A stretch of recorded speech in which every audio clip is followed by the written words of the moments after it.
welcome everybody. Go ahead. All right, well, good evening and welcome everybody to our STMA live stream here of tonight's duel versus Burnsville and Lakeville South. I'm Matt Eller. I'm fortunate enough to be the JV coach here at STMA High School, and we thought it'd be fun to start off our evening with a few interviews from some former alums. So to kick us off here, the first interview tonight will be Wyatt Lidberg, a 2020 graduate, and then we'll go to Brian Becker, an 89 graduate.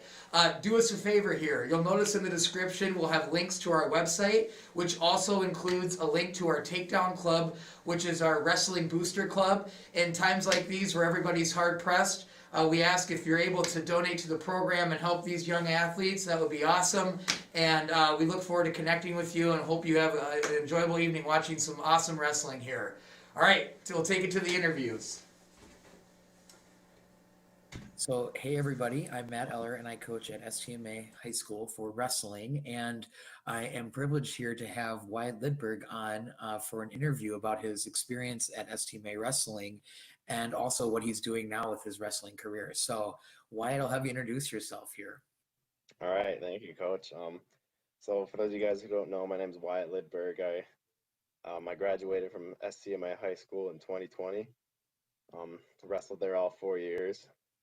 And I'm currently a freshman at the University of Mary, where I'm continuing my academic and wrestling career. Nice. Awesome, Wyatt. So let's just get kind of to the basics here. When did you start wrestling, and what made you really want to go out for the sport? This is a good one. So I started in kindergarten, and the story is I brought home a form to my dad to play basketball, and he wrestled in high school and he wanted me to wrestle, so he kind of tried to push me to wrestle. And I asked him if I got trophies from basketball games, and he said, "No, you don't." And I said, "Oh, I don't want to do that anymore. I'll go wrestle." And the rest is history. Nice. So when we do have those little youth tournaments and we crown a champ, that does help build the program up a little bit or get kids excited for doing it. Yeah, that was the greatest thing ever, taking home a trophy. Even if I lost every single match, you got something from it. That's awesome. That's a good story. I like that. What did you enjoy most about the sport of wrestling when you were doing it in high school? And maybe what do you enjoy most about it now? Because I'm sure that may have changed, but. In high school, I loved all the guys. I grew up with pretty much all of them just through wrestling, and I've become pretty good friends with them. So just, going to practices and like off-season practices, just building that bond. And then when it comes to season time, winning matches and competing alongside them, it's really a great feeling, and it helps you kind of motivate each other. And there's just, I don't know, being on a team like I had in high school is pretty special, and I probably like that the most. Cool. And how does that feel now as a college wrestler? I know that's a really different dynamic, but what are you enjoying most about now wrestling in college?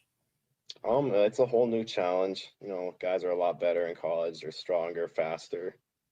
And I mean, we're a pretty close-knit team, just like I had at STMA, and I like that a lot, but I like also kind of learning and trying to elevate to the next step, just kind of trying to get better. It really it's like a whole new level to the game, I guess. It truly is, and I didn't wrestle in a really competitive high school room like you did, and so that jump for a lot of guys is almost undoable. And you came from a really good room where you worked really hard and had a good group of guys pushing you, and like you said, it's just a whole another level entirely, isn't it? Yeah, it's really different. Like I said, the guys are a lot better, and kind of, coming from a room like STMA, it was a really big change for me, but I just had to adjust and get used to it and learn and get better. And that's what I've been focusing on this year. That's awesome. Yeah, it's like everyone's a professional athlete. Yeah, pretty much. Isn't it wild? Mm-hmm. Cool. So as you think about wrestling and all the challenges that you endure and you did endure when you were in high school here, what is one challenge that you had to overcome while you were a high school wrestler? Probably From my freshman year to senior year, probably just little things, I guess, in my game.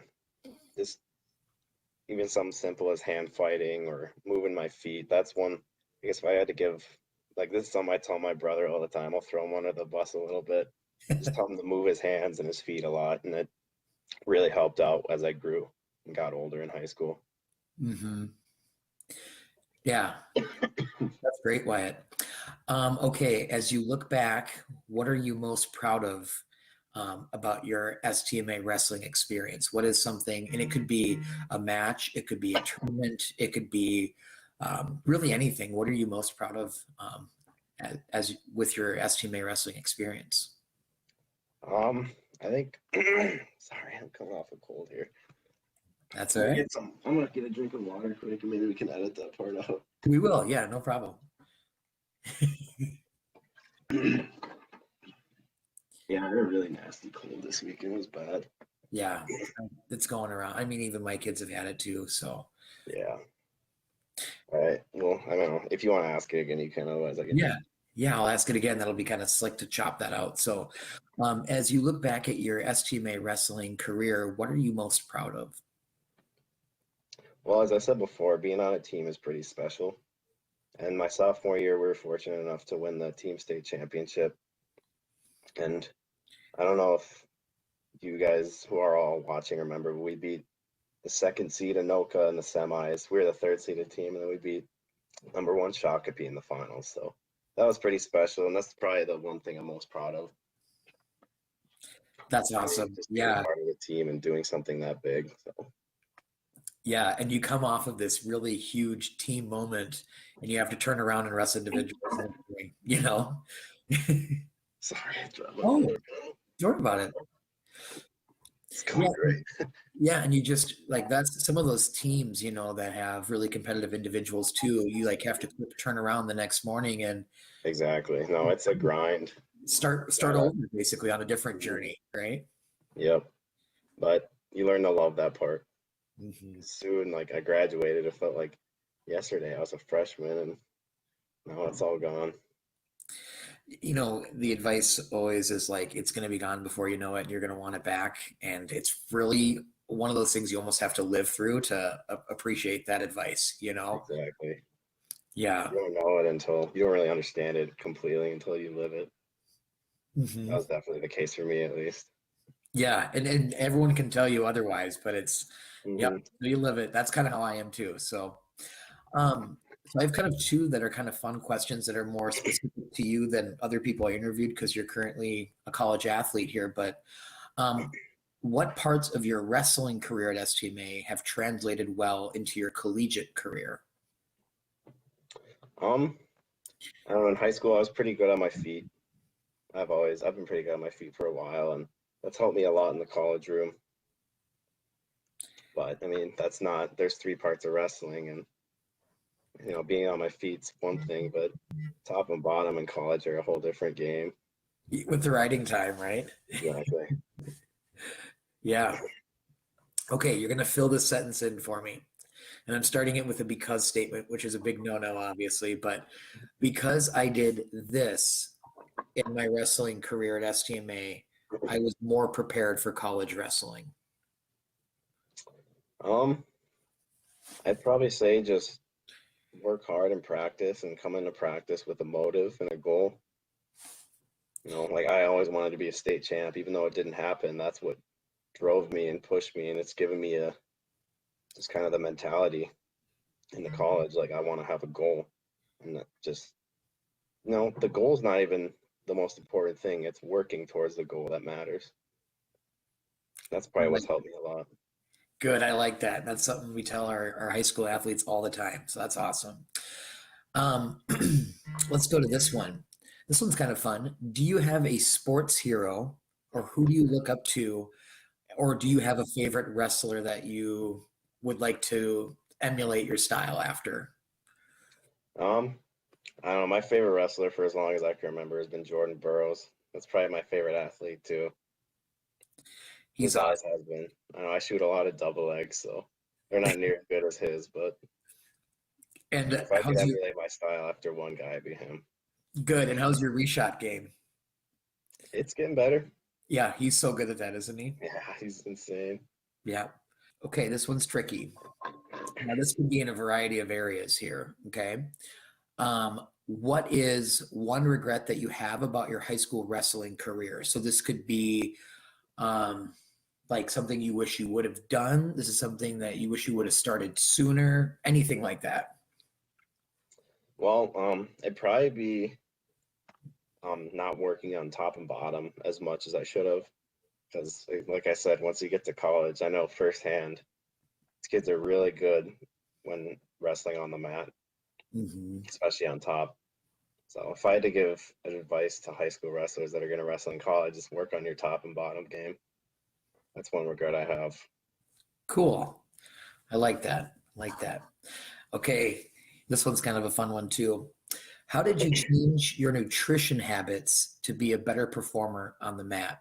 So maybe something you gave up, a lifestyle change that you made, something like that.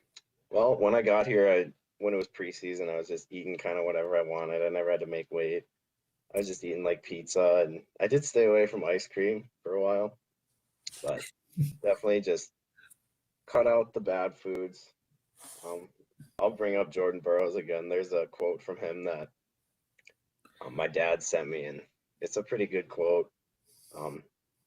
Said it was some like pizza or championship pizza tastes better than normal pizza. So you should give up the bad foods now, and then it'll taste a lot better later once it's all worth it. You've I accomplished your like goal. that. I like that. That's a good quote. Okay, couple more. Are you good? Yeah, sounds good. Okay, sweet. And then if you have anything else to share after I ask questions that maybe I didn't bring up or anything you were thinking or wanted to share, that'd be awesome. You can share that at the end too. But it's hard to know like what all to ask you guys. But Yeah. yeah, and this is my second one ever. So, but this is fun. So um, you were an incredibly successful individual wrestler and even in team duels too. What did you learn about teamwork from being on some of the teams that you were on? Well, wrestling's a very individual sport, but I think that the team aspect came in when we had each other's backs. We wrestled for each other, and just that's what Coach LaFave said the year we won the state championship. He said that we wrestled for each other, and that's a very big thing, especially when you have a close knit team like we had. And that's probably what I'd say. Good. Okay, building off of that one, how did your team make you a better wrestler? Just having my back, and I was only a sophomore, so there were a lot of upperclassmen in the room, and like Pat McKee, and I had Gabe Anderson working with me a lot, and even it's some as little as just doing technique wrong, and they point it out and show you how to do it the right way, and that can go a long way. Or like, I know I wrestled a lot with Gabe after practices towards the end of the season that year, and that just helped a lot. And even like non-contact stuff, like we all had each other's backs verbally and emotionally. Like we all like would hype each other up, and before matches, we had a lot of fun doing it too. That was a big part of it. Just Mm-hmm. have fun. Yeah, that's a good answer too. Mhm. You've kind of talked about this, but what has wrestling taught you? Maybe like a life lesson here, and how do you apply that knowledge to your life now? Well, this would be a long list, but That's good. I'd say the biggest thing would probably be just hard work, just to work hard in general. You're not gonna achieve a goal, any goal in life, without working for it. And I don't know, I've experienced that firsthand. When I was younger, I wasn't very good, and once I started going to more practices and wrestling more and working hard, and working out, lifting weights, it comprised into a pretty good high school career, in my opinion. Good. That's a cool answer. Yeah, like you said, you could go a lot of different directions with that question, and yeah, that's awesome. Okay, you kind of shared this already too. I was going to ask you to give some advice, but let's see if I have one more up a little bit above here.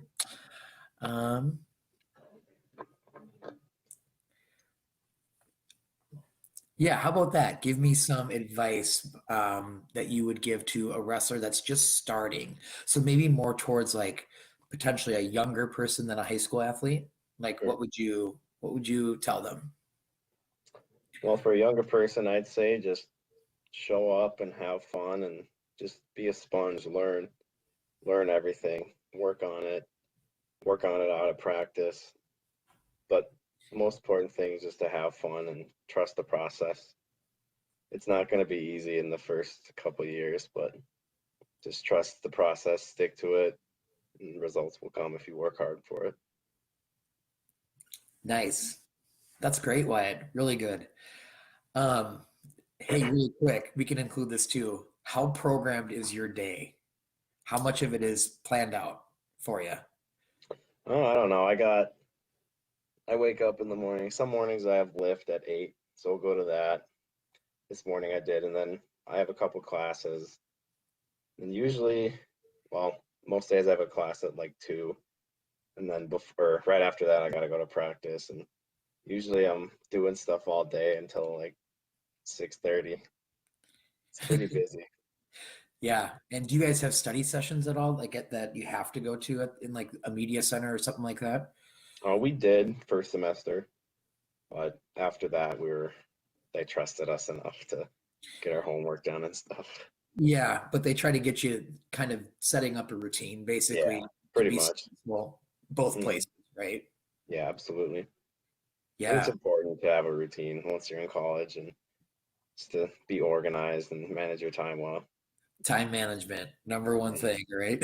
Yeah, Yeah. So if you can create that structure, that's huge. And it's freeing, right? We always tell the kids that being disciplined having good discipline is really freeing, you yeah, know? it is.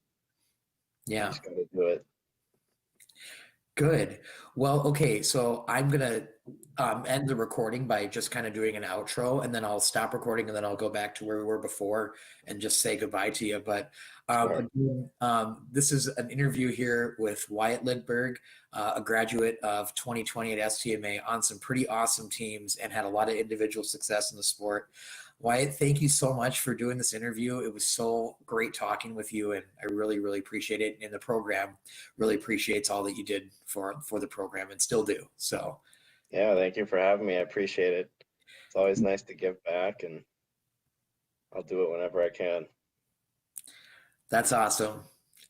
Former alumni, Brian Becker. So, Brian, do you want to introduce yourself? Tell us a little bit about your wrestling and what you're up to now. Yeah, absolutely. Thanks, Matt. Yeah, for me, wrestled all the way through high school, elementary, high school through St. Michael, and I actually just did 1 year college wrestling, um, and then actually now I moved back. I've been out of the St. Michael Albertville area for almost 25 years. So happy to be back in the area. Happy to be back coaching, and helping out with the program.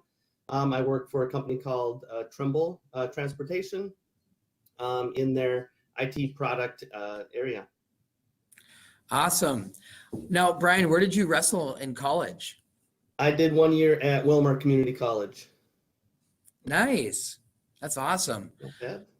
I didn't know that before. I think you mentioned that maybe in passing, but I wasn't sure of that before. So that's awesome. So some of these questions will apply to you too, since you had some collegiate experience too. Yeah. So you kind of took care of the first question, which is when did you start wrestling? But why did you come out for the sport? What drew you to wrestling?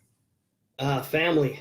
Kind of like just the wrestling family. Actually, I have 3 older brothers, all wrestled. My older brother Jeff was a state champion, and so was able to wrestle with him on the varsity his senior year, my 8th grade year. So just things like that. Yeah. So from first grade on, I just fell in love with the sport, couldn't get enough. I knew the stats of every STMA wrestler and Wright County Conference wrestler at that point as well. That's awesome. That answer is so common. It's part of our family and and everyone in our family just did, and it was kind of a rites of passage, or it was I joined wrestling and then it became my family. So Right. that's awesome. That's awesome. You kind of had both, I guess, huh? Yeah, exactly. Sweet. So when you were competing, what did you enjoy most about the sport of wrestling? The camaraderie, definitely. Some of my greatest memories are even before getting on the mat. It's the running out to Rocky, warming up with the team. When we were there, we had spotlights on us. I remember going to Monticello and you could only see the center portion of the mat. Just things like that, the team behind you pumping you up. Man, getting goosebumps with the national anthem. If that's sung or played, the pep band, all of that stuff is just great memories. And that just leads up to getting on the mat and showing your grit and really who you are. So much more than just the mat, but that's a huge piece of it. That's awesome. And an answer that hasn't really been shared from some of the other interviews. So that's cool. And it's a cool angle for sure. I remember getting chills too, just not even being out there, getting ready to go out there. Right. Yes. Like you said, the anthem was always huge. And, just that environment, right, was just still, even today gives you a little bit of chills, Absolutely. Awesome. So what are you most proud of when you look back at your STMA wrestling experience? Yeah. Right now, I'm very proud to call myself a STMA alum. Anywhere I go, talk wrestling with people, and I make sure to tell them I'm from St. Michael, Albertville. And the look on their face is like, oh, they have a great program, great kids. And so just from a proud perspective, it's how we carried ourselves. People got in trouble, definitely, and did silly things. But just from good students, hard workers, the way the program is built and continues has just been, it's just great to be part of the program back when I was wrestling, and actually now to be able to come back and help. That's awesome. And you and I both have some experience outside of being involved in STMA wrestling. Yeah. And it truly, it truly is a name that resonates throughout the wrestling community, both in the state and beyond. Like the longevity of this program really, unless you go outside of it, it's really hard to see just how amazing that is to be able to sustain this longevity, right? A lot of programs have some ups and downs. St. Michael seems to be pretty flat in a positive way. So yes, yep, definitely. Awesome. So let's talk about some challenges. As you know, wrestling presents itself with tons of challenges. What is one challenge that really sticks out to you that you experienced as a wrestler that you had to overcome in order to have success on the mat? Yeah. For me, it was really the tournaments. Tournaments get long, and not getting too high or too low. So if you lose a match, you need to be able to come back. One, they're keeping team points, so it's not just you out there; it's for your team. That was a huge thing. It's just maintaining that. You know what? Yep, learn from the loss, but let's bounce back and come back in the wrestlebacks. Or man, I just had a great match, a great upset.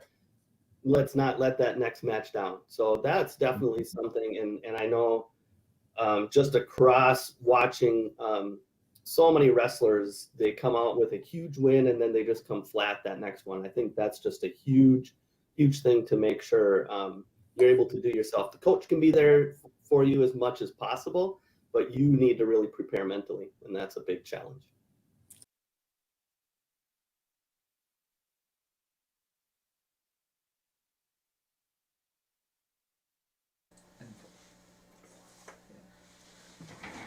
Downtime, dead time.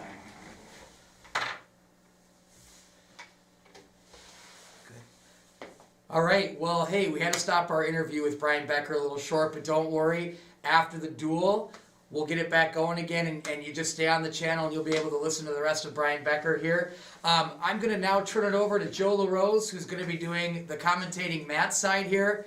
Couldn't ask for a better voice to be walking you through the matches here. Again, please, if you can, get your kids signed up for wrestling, and let's get as many people as we can possibly get to help this program out here. And if you can, it'd be great to have you donate. So thanks so much for watching. It was fun for me. We're going to turn it over to Joe LaRose here, and we'll see you on the flip side with some more from Brian Becker here. That one. Red one. Now we want to mute me. If it comes on, can you maybe let me know so I'm not talking over him? Yeah. Thank you.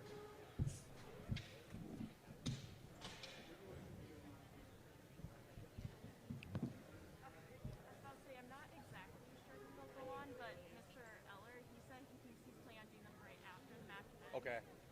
Okay. So it's not like they're gonna show up on there or anything. No. Okay. Gotcha.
Welcome everybody. We got a little bit of wrestling going on tonight.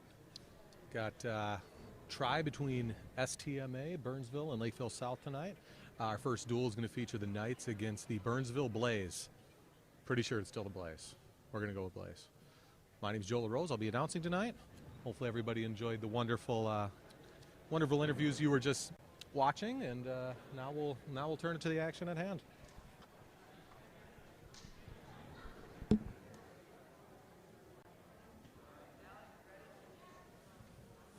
Welcome to tonight's Triangler. Your home team, St. Michael versus Burnsville and Lakeville South. With your Star-Spangled Banner, we have senior Alex Bouchard. And now we have the anthem.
Wonderful job on the anthem.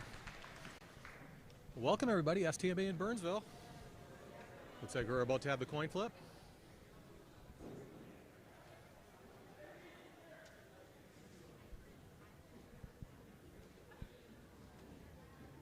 Oh, and it looks like Mason Mills is going to pull out the retro singlet tonight. I like it.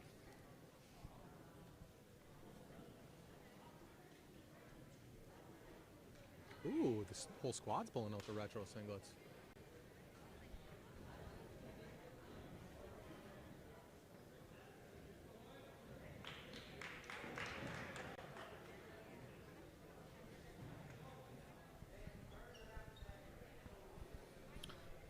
Blaze coming in here with, on paper, what looks to be a pretty young squad, especially in their upper weights. Got some seniors and juniors in the middle weights, some younger upper weights. We'll see how they can hang with the Knights tonight. Mason Mills will get us going for STMA at 106, currently ranked number 4 in Class AAA by the latest Guillotine rankings. Mills is 16-2 on the year. Tough to stop when he gets his offense going, so let's see if Mason can kick that in gear tonight.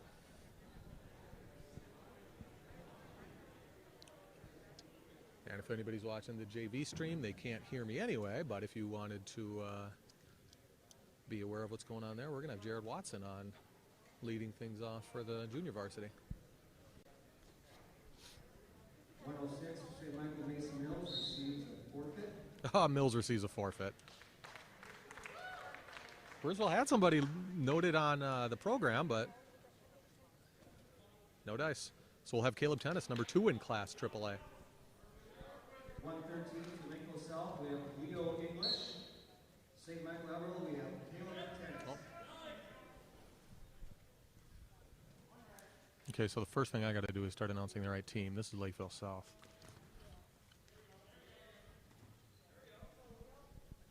So Tennis with a quick 2. And another quick 2. Tennis up 4-1 early, coming off a huge victory last week against previously undefeated in his varsity career, Tyler Wells, defending state champ from Princeton. Tennis 17-1 on the year. Leo English 2-4. English is a freshman, Tennis a junior. 6-1 lead for Caleb early. Minute 19 left in the first. 6-2 now as he cuts English.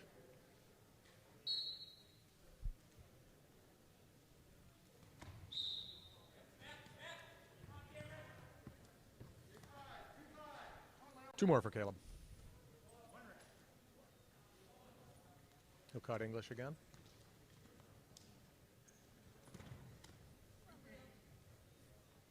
Tennis is nonstop on his feet. Just a takedown machine.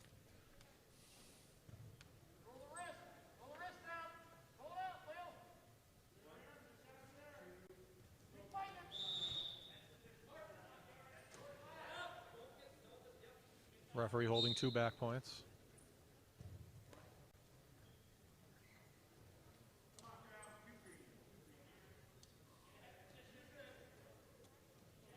.30 seconds left in period 1.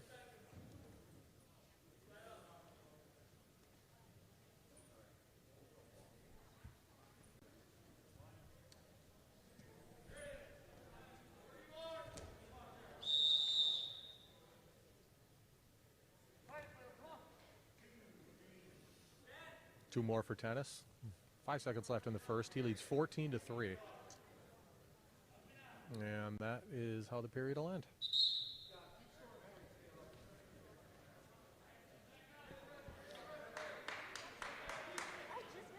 English a freshman, like I said, 2-4 on the year. Has a tough task at hand, obviously, here, as you saw for the first period with Tennis.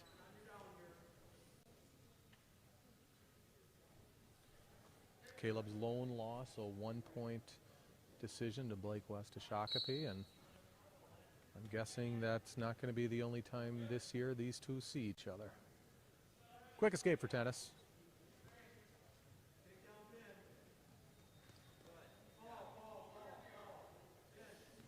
Okay, you got STMA coaches wanting Caleb to try to work for the fall here.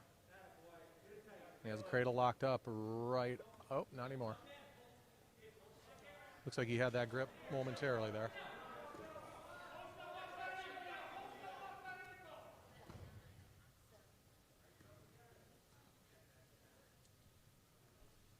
.120 left in the first, or in the second, excuse me.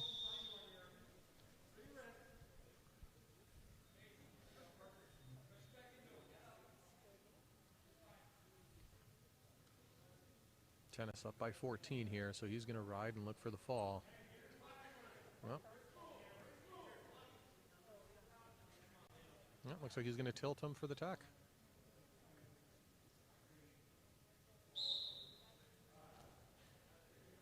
And that'll be that. So tech fall victory for Caleb Dennis at 3 minutes and 8 seconds of the match, 20-3. Caleb continues to roll. STMA leads 11-0 in the team score.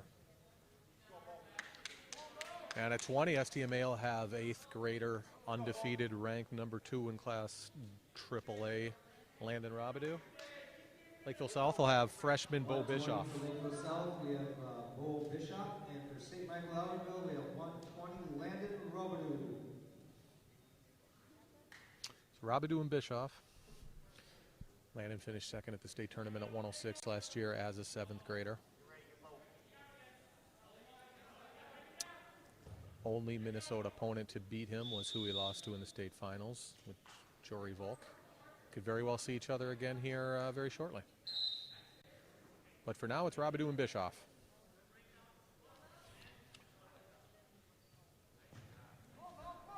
And that's a quick start for Landon.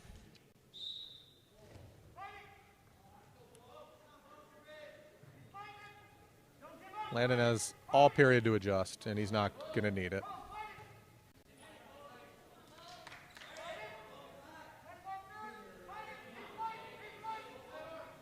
Robidoux is undefeated on the year. He's 18-0.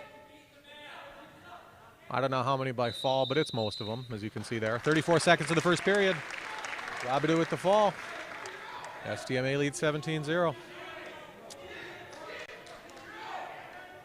And it's not going to get any easier for Lakeville South. We're going to have number 3 ranked in Class AAA, Parker Jansen, 17-1 on the year. 126 Lakeville South, we have senior Nick Thomas, and for St. Michael Albertville, we have sophomore Parker Jackson. Lakeville South will have senior Nick Thomas. He's 7-7 on the year. Oof.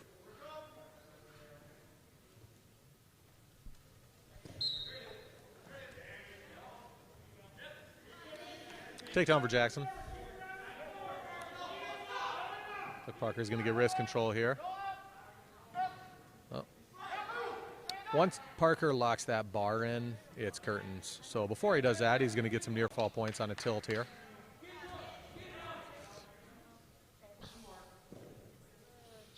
But Parker's going to cut Thomas here.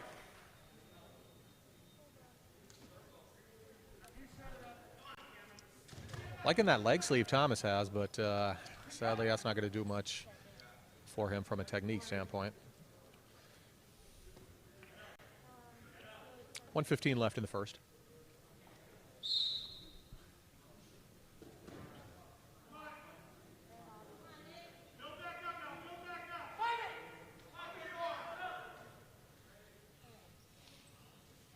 Couple more near fall points for Jansen there.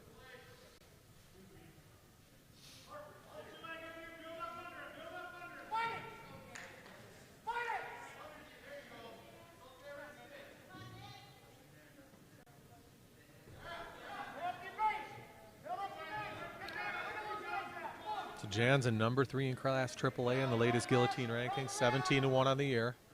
Uh-oh, Gus. This is going to be tough for Thomas to deal with.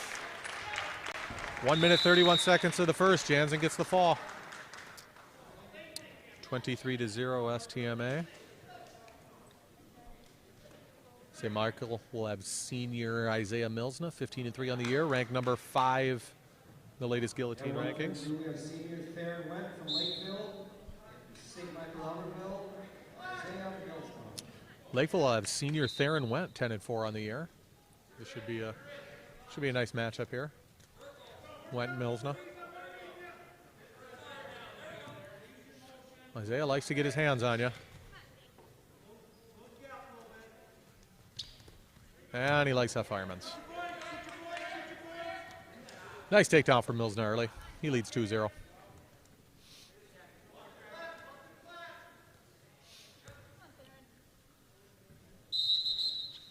.130 left in the first, and they're off.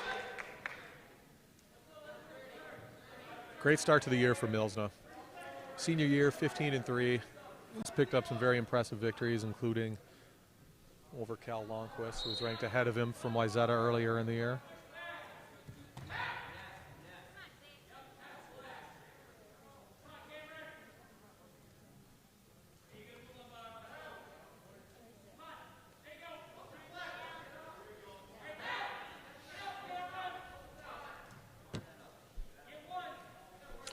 So Mills riding tough here.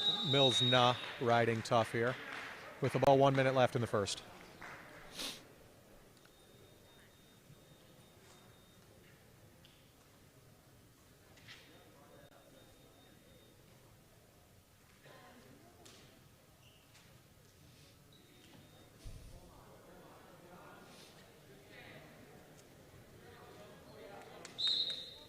Oh, can't quite get that second swipe on the edge for Millsna there. Like I said, went 10-4 on the year. Hasn't made too much progress towards scoring on the bottom yet, but hasn't got turned. We got 42 seconds left in the period.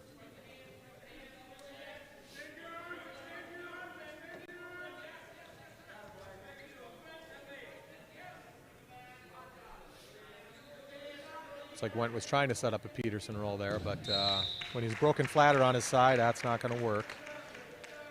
And Millsna smothering him on top right now with about 15 seconds left in the first.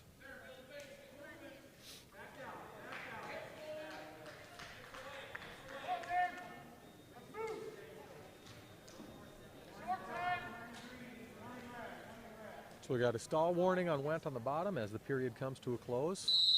Millsna's going to lead 2-0.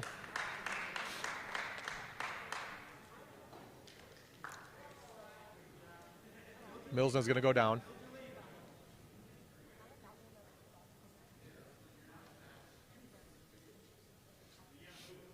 So Isaiah obviously has some big goals this year as an individual, whether it's winning a title at 32 or placing, whatever it is, he's going to need to be able to score from the bottom, and didn't have to there. He just gets cut.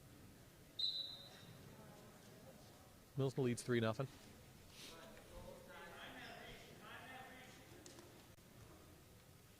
See if Went can get anything going offensively.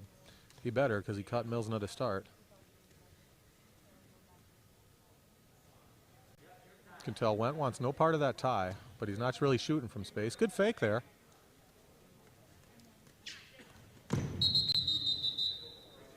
Luckily, that was his feet that hit the gym floor, not his head.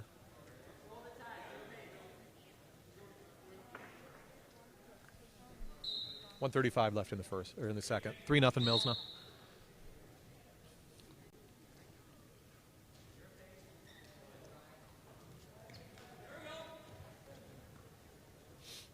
Wentz able to get off his first attack, but great counter by Millsna. Beautiful shuck is going to result in 2 and a 5-0 lead for Isaiah Millsna. Little over a minute left in the second.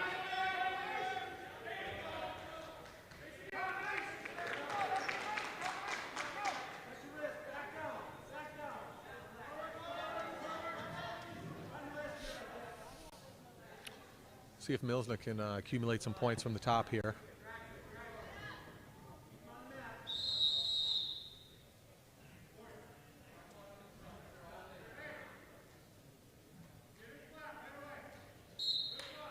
And they're off.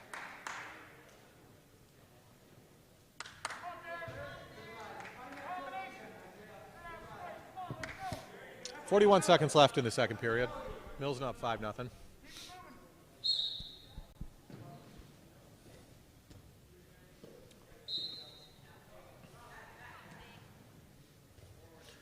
Went a senior for Lakeville.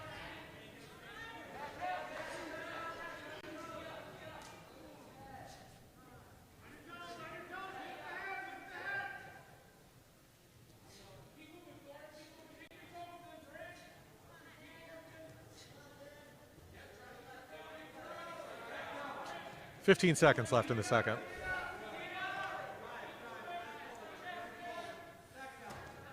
Millsna hasn't quite been able to keep that wrist. He's got a control of it a couple times, but hasn't been able to keep it to the point where he can start to work some near fall points off it. All right, let's see what Went chooses to start the third here.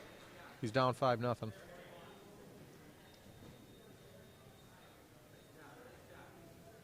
He's going to go neutral again.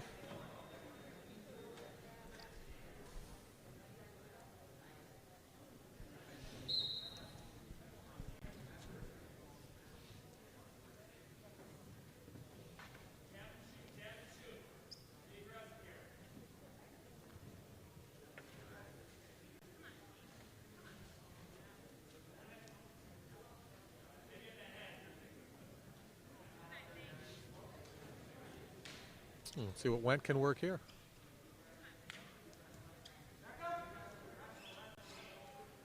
Grant has a front headlock on Milsna here. Milsna's going to try to circle out of there.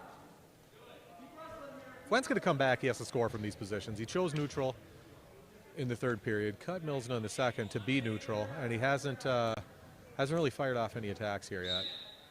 If you're going to make those choices, he needs to be a little bit more aggressive and get into his offense here. Oh, almost hits a go behind there. So first real action we saw from Went here in that last 30 seconds. But we got 1:09 left in the third. Caution Milsna went a little bit early. Milton's going to go for 2 takedowns here if he can in this final minute to pick up the major. At least he should. He can't be satisfied with 5-0 here. He has to keep attacking. There he is. Milsna's going to pop that head, and as soon as he's able to, he should be securing 2 here. There he goes. Very nice. 45 seconds left. Milsna leads 7-0. Let's see how long the coaches allow Milsna to ride, and there you go. He's going to secure the major right here.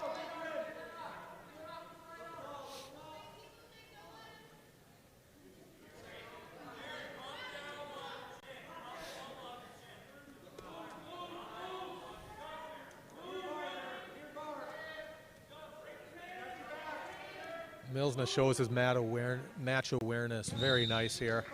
7-0 lead. Able to get the back point, secure the major for the Knights. Leads 10-0 now. As we're coming to a close here. Great match for Isaiah Milsna.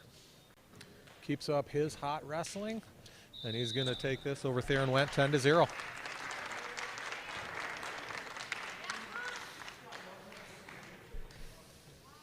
Impressive match for Milsna. We're going to have Eli Davis at 38 now. Eli's 10-6 on the year. At 138 for Lakeville South, junior Quentin Ryle and Eli Davis, a sophomore, St. Michael Elementary. Lakeville South's going to have Quentin Ryle. He's a junior, 4-5 on the year. Oh, good leg attack by Davis right there. Beautiful. Davis able to get a quick bar on that right side. Well, he's going to cut Ryle. That's what we like to see. If we can see Eli moving those hands and feet, he's going to really up his game a little bit on when he's neutral.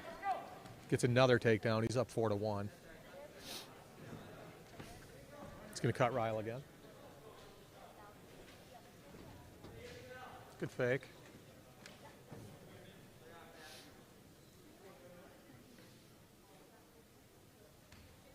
Good movement from Davis early. When he's able to move those hands, move those feet, change levels, his offense from his feet is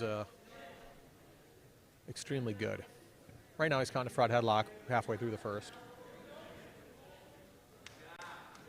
Good wrestling there from Davis, able to secure the takedown. He's up 6-2.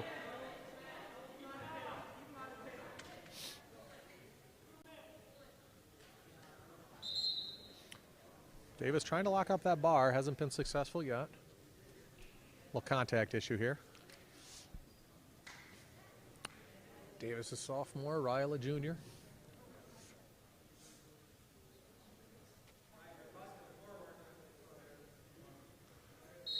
All right, Eli has sight again, and we're ready to go. Good movement from Ryle on bottom. He's able to get the escape. And with about 30 left in the first, Davis leads 6-3. Eli needs to keep moving those hands and feet. Great knee pull to the takedown for Davis. And he has a Turk position locked up here. Let's see if he can elevate that leg and score here. He's going to want to grab Matt with his left hand. Yep. Okay. Wants to elevate that leg. Watch his left hand. Yep. Don't know if he's quite going to get it here. Oh, time to run out. 8-3 lead for Davis. Great first period. 4 takedowns. Ryle DeFleur. Davis goes down.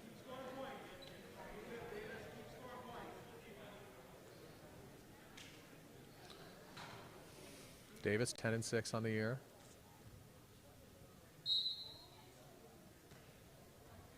to his feet right away and is able to secure a reversal here any second now. Yep, points are awarded. Neutral again, 10-4 Davis.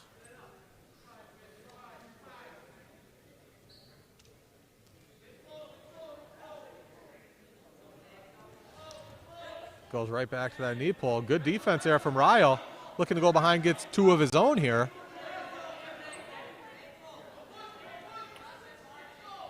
Davis is going to want to keep moving with Ryle here. He has that leg security, wants to keep moving to face him. Eli needs to keep wrestling here. There he goes, able to get his head under. Well, looks like he's looking for a throw there momentarily. Oh, he's able to get that headlock, yep. You can see that.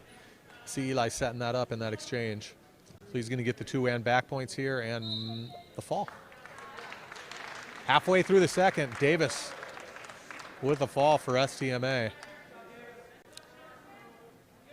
And the Knights are up 33-0 with undefeated number 2 ranked in AAA, probably soon to be number 1 ranked Cole Becker. And the Lakeville South squad wants 0 of that smoke. They will forfeit to Becker. And we lead 39-0 now. 152 Lakeville South, senior Bryce Bishop. And for St. Michael Alumni, we have freshman Jed Wester. All right, we got Jed Wester here, 13-5 on the year, ranked number 3 in Class AAA. He's a freshman. Lakeville will come at us with Bryce Bischoff, an undefeated senior this year at 10-0. Bischoff certainly has a height advantage, but that's, you know, in wrestling here, they're the same weight, so it really means nothing. Good movement here from Bischoff early.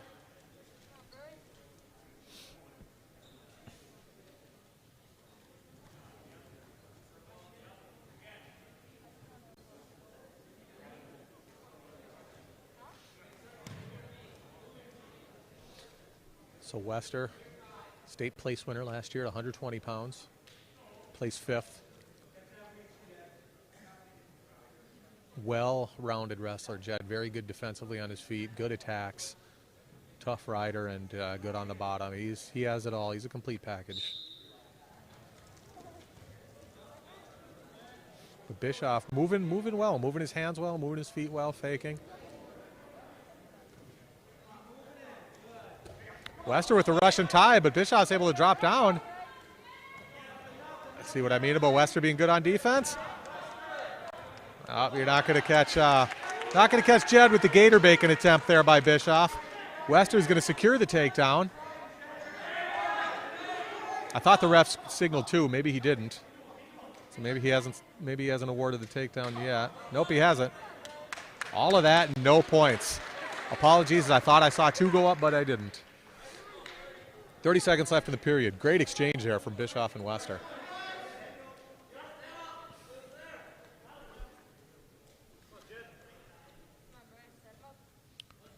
So Bischoff, according to track anyway, 10-0 on the year. 15 seconds left. Bischoff in deep. See if he can finish this with short time. Doesn't look like it. We'll get a stalemate here or the end of the period, whichever the ref prefers. That looks like he prefers the end of the period.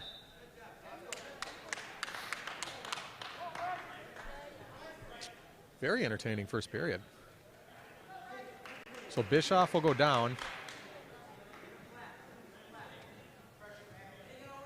which, if you're thinking long-term in this match, is the smart move right now to go down first.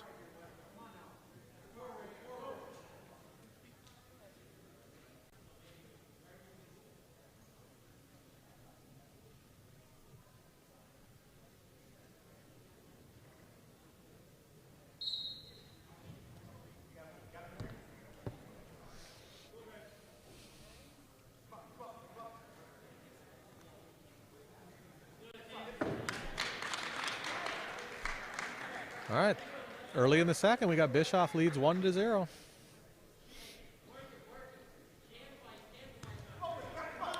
Bischoff's had some nice attacks. Good looking offensive wrestler for Lakeville here. But you got to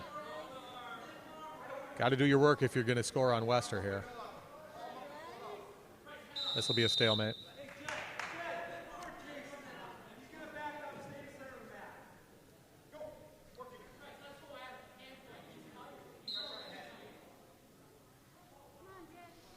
All right, so both coaches getting vocal here, which I like. Ooh, Wester with the leg attack. He's going to want to try to elevate this if he can.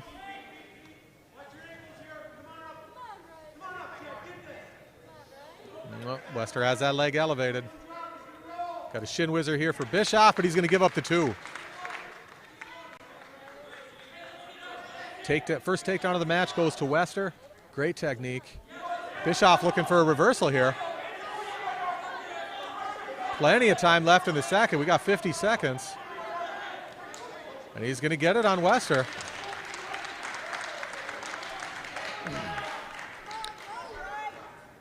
So Jed needs to get away here, get at least one of these back, and he's still going to be in the driver's seat. Bischoff is going to just pull him off the mat blatantly. Oh, ref doesn't agree with me. I thought it was a pretty obvious, let's get a fresh start here before Jed gets away move. But there's 33 seconds left in the second. Bischoff's riding.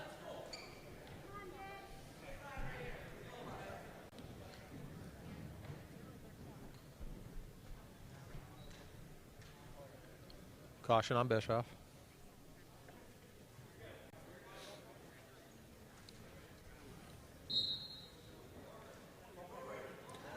.30 seconds left in period 2. Wester looking to get wrist control there.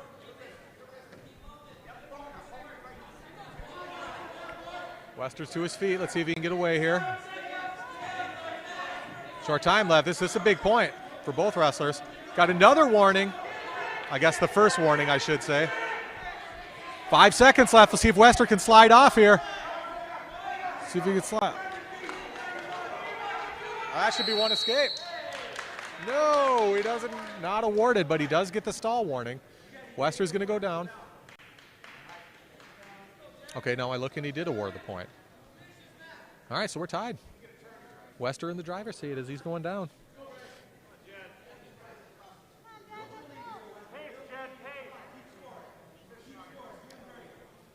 Three to 3, Wester and Bischoff. This has been a good one. Best match of the duel so far. Wester ranked 3rd in AAA. Bischoff undefeated in his own right.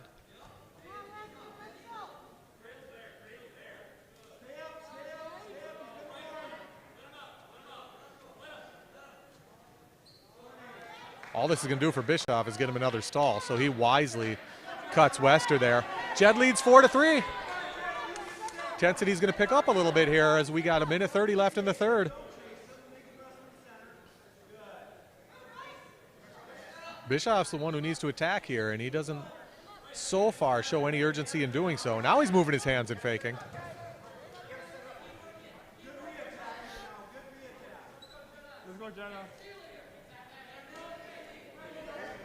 Wester to content to just stay in the center and stalk. Bischoff has to come to him.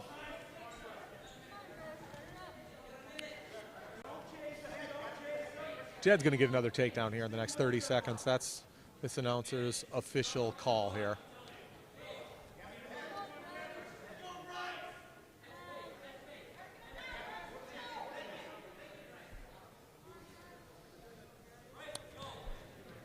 Bischoff's waiting too long to attack. He has to get after this. He's going to need to work to finish on Wester, and with only 38 seconds left here, it's going to take some time. Lakeville coaches want him to go. They sense the urgency. Bischoff so far does not. Now he's attacking a little bit. All right, my prediction was wrong. Jed didn't get the takedown in 30. Ref's going to warn Jed for stalling now, which I find quite interesting. He's held center the whole period. See if Wester can hit this goal behind here. Wester on the front head, see if he can score. Short time left. Wester looking to secure the takedown, and he does. No, yes, he does. Great match. Wester secures the victory, 6 to 3. Dan Bischoff, his first loss of the year. Good match by Wester.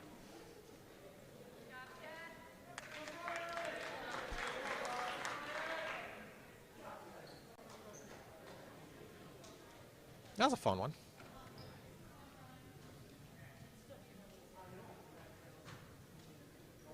Lakeville South, we have junior Peyton Herman at 116 from St. Michael. Then Brian Seven.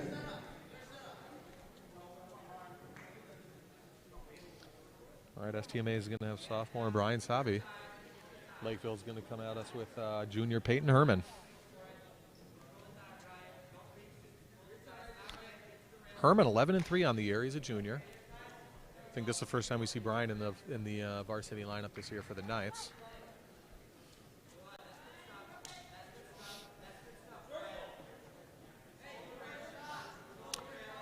Team duel scores 42-0 STMA.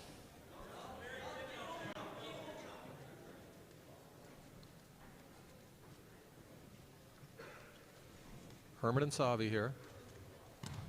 Oh, see if Brian can hit this goal behind here. Headlock trying to hit it. Oh. Savi's able to roll through here. No point. There you go. Great takedown in the first for Brian Savi. He leads 2-0 with 1 minute left in the period. Herman 11-3 on the year for Lakeville South. See if Brian can break him flat here.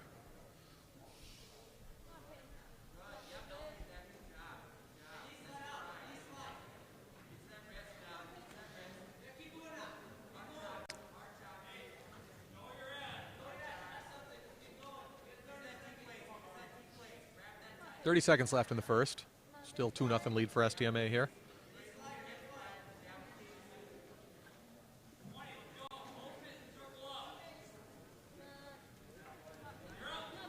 Oh, see if Savi can return him here. Short time in the period.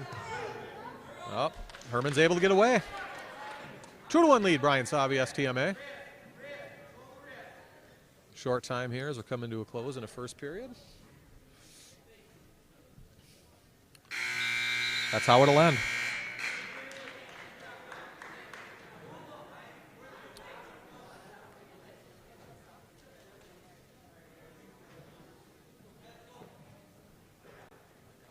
So Lakeville is going to defer STMA. We'll go down.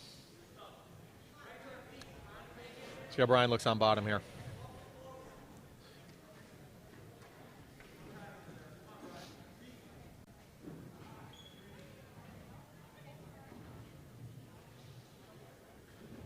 Caution on Savi here. Guessing when the top wrestler hasn't even got on him yet, he must not have had his hands across the line.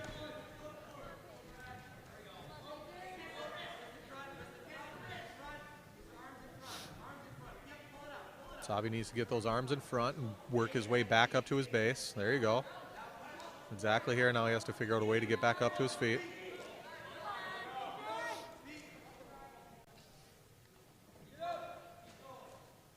.130 left in period 2.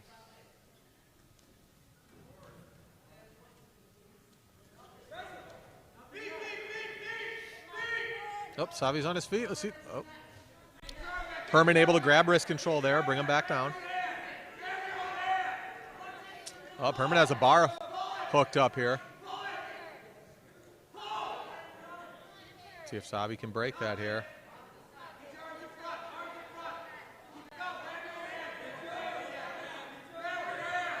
Savi's going to want to grab his hand, lock his hands together to relieve the pressure of this bar and make it tough on Herman.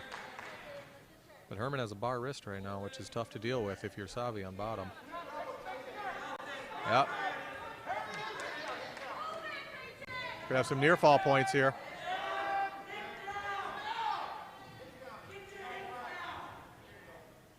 See if Savi can find his way back to his stomach here. With 30 seconds left in the second period.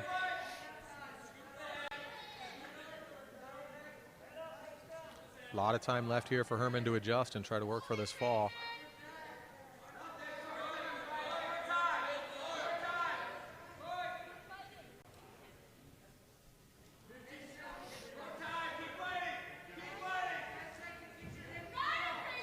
Brian Savi's fought this bar for a long time, which is not easy to do. Let's see if he can make it. Oh, he does.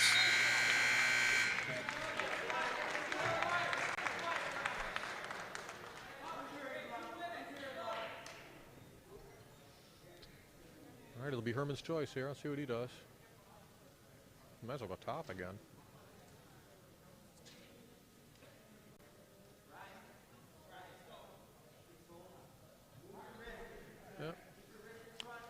Good choice by the Lakeville coaches there.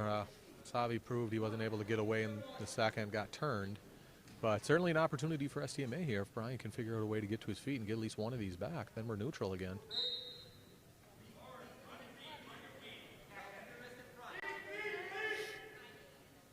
Needs to explode up there. Oh, instead he finds himself getting tilted. That's going to be 2 more near fall points for Peyton Herman there. He's up 6-2.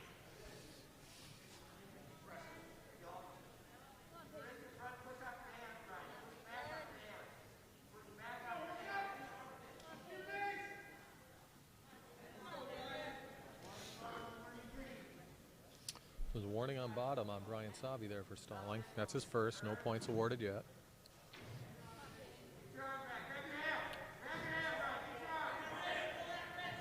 Another bar hooked up here for Herman.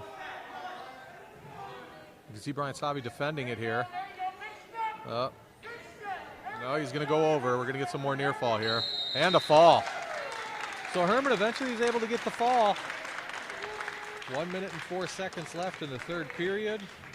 Guess that makes it 4:56 of the match. So that'll get Lakeville on the board. They trail 42-6. And we have reached 170 pounds.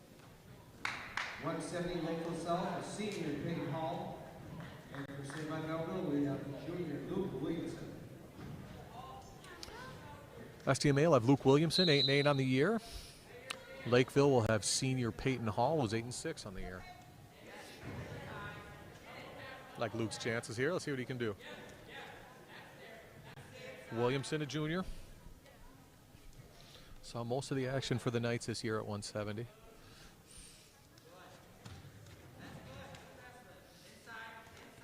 Like the way Luke's moving those hands.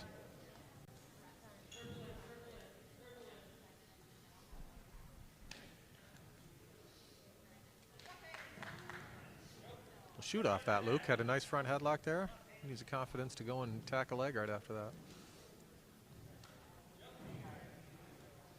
Couple hard clubs there from Hall. Catches the ref's attention.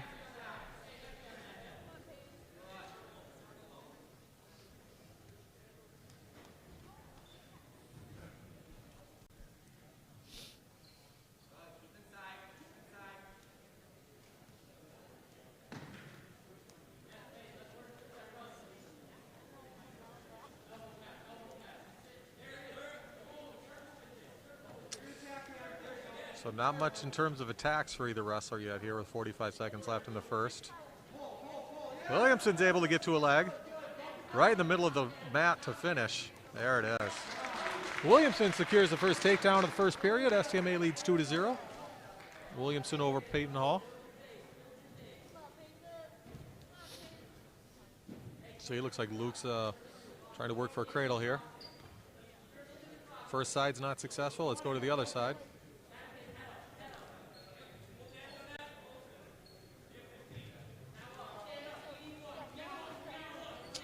Good job of Luke dropping to that leg here. He wants to ride Hall out here. He can't give up any cheap points in the final seconds. 4 seconds left in period 1.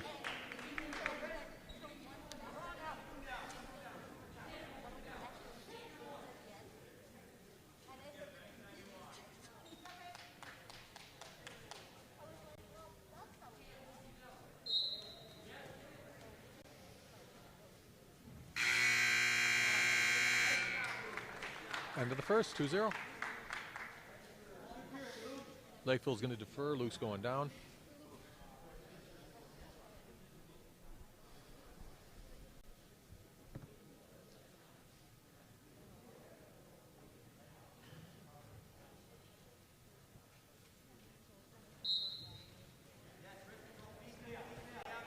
Williamson able to get to his feet immediately. There you go. Able to get away quickly. Good job on bottom for Luke Williamson. Let's have Luke keep attacking here.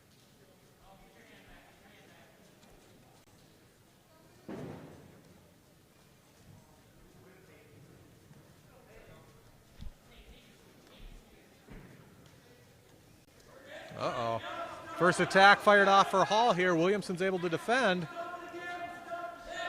He's able to defend the initial shot. Nice whizzer in here. We're going to have no points. Both wrestlers go off. At least we had a nice offensive sequence there. That was fun to see. 1:19 left in period 2.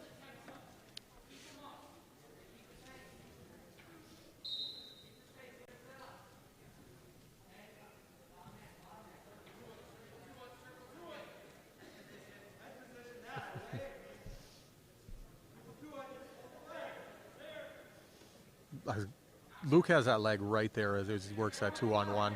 All he has to do is drop down and take it. That's how he got his first 2.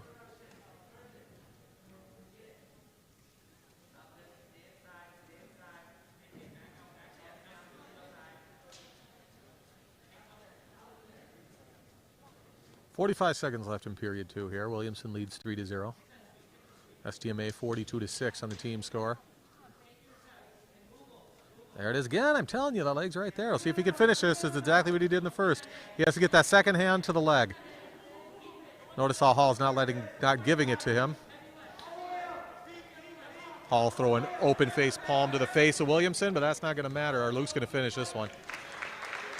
Nice takedown for Williamson. He leads 5-0 with 15 seconds left in the second period.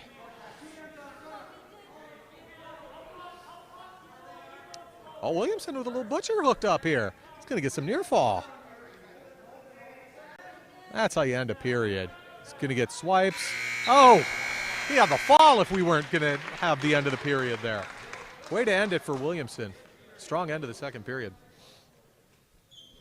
See what Hall does. He's going to go neutral.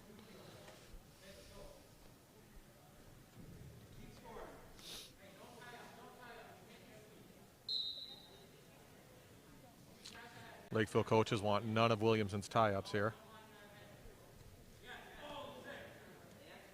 Hall trying to get some level changes going. He's down 8-0. He needs to mount an offensive attack here. He's moving. He's trying to shoot.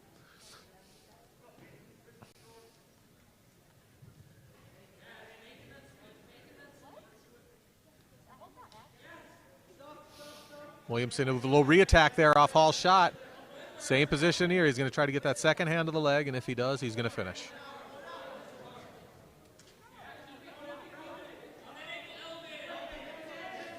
No 2 yet, but there it is. 10-0 Williamson. See what kind of turns Williamson has here. Got 1 minute left in the match. Plenty of time to secure a tech. He's looking for that butcher again. Ah, the old butcher.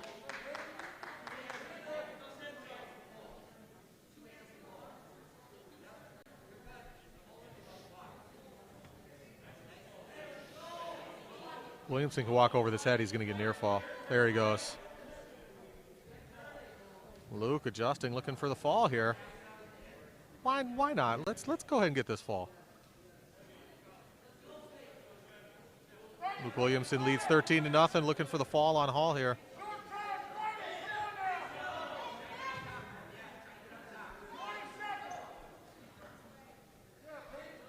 All right, so Luke needs to break the hold, get 3 like he does. Now he needs to get a quick 2. Quick 2, get this tech.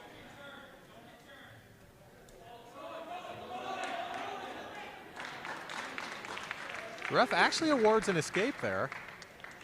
2 more for Williamson, who's going to pick up the 15-1 victory. Nice match for Luke Williamson of STMA. He's going to get the major. Nice lead, 46-6. Well, we're going to have Owen Veek back in the lineup here after a brief hiatus last weekend. 22, Lakeville South, their senior, Landon Rose. St. Alumni, senior, Owen Veek. Landon Rose for Lakeville South, 6-8 on the year. Veek 2-2, but 3 of the 4 matches were against highly ranked opponents in AA and AAA. Beautiful. Watch this. Watch him lift him here. Oh, nope. Looks like we're just going to toss him. Nice. So Veek's going to get the takedown right to his back, looking to secure the early fall against Rose.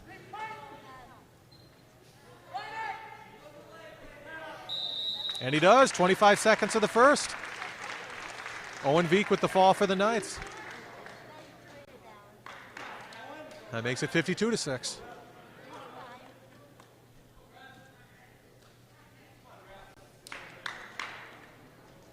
right, Knights will have junior Revan Samat. 195, senior Jonas Pearson, Lakeville South, and from St. Michael, Alumni, junior Revan Smart. Lakeville South will have Jonas Pearson, 10-4 on the year. He's a senior.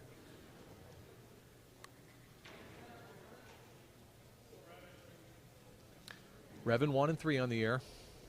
Saw a couple people get some time at 195 so far. He's working a nice underhook here.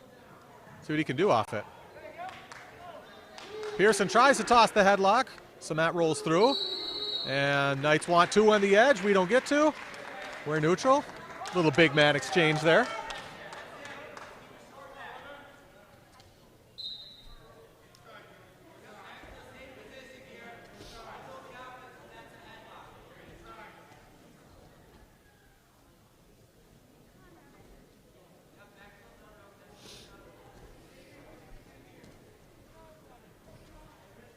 Revan's going to want to control the pace, control the ties here.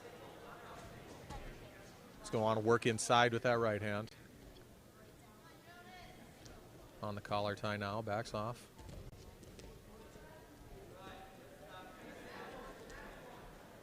See if we see a leg attack here anytime soon. We're halfway through the first.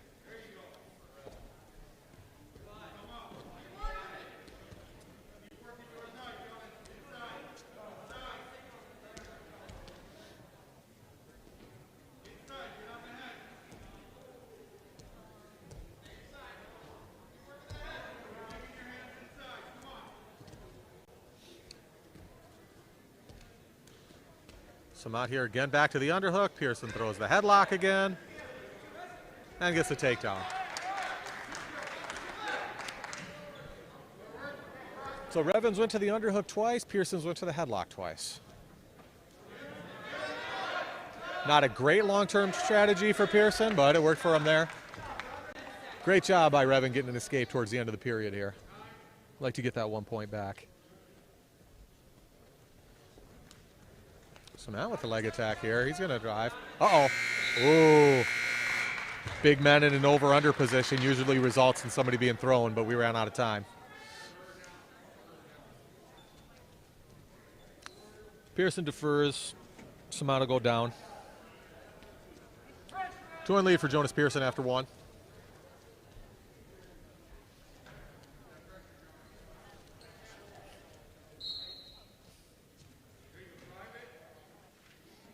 Great job getting to his feet for Revan. He's going to get his escape. Tie match.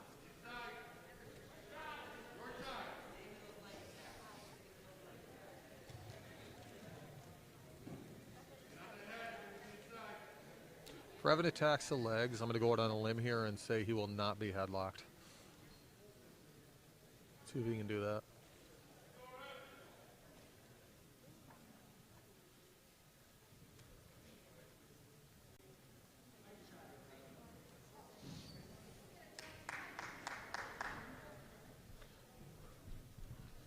Neither wrestler so far, about halfway through the match, showing the willingness to attack the legs.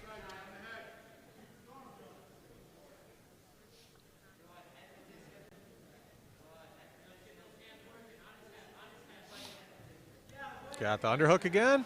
Pearson again goes for the headlock. We're going to have a stall warning. That's why that escape is so big at the end of the first. If we get another stall warning here on Pearson, that's going to be a point for Samat.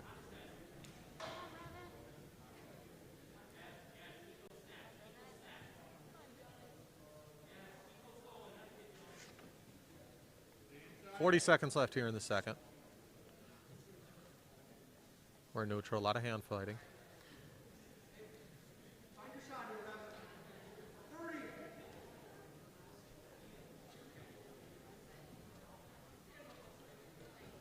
.25 seconds left in period 2.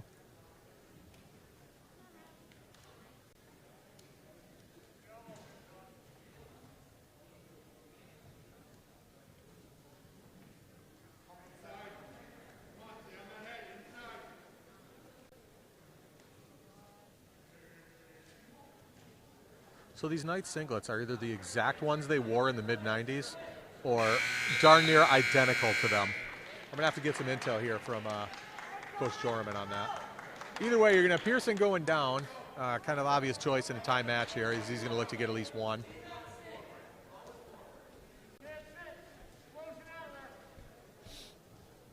Pearson already has a stall warning on him. One more will result in a point for Revan Samant. Oh, Revan able to get wrist control here. Pearson gets away. And we're neutral for the entire third period about.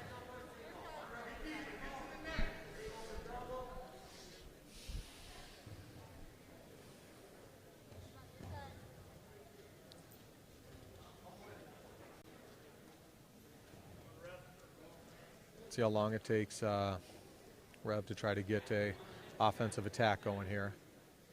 He's one who's going to need to go.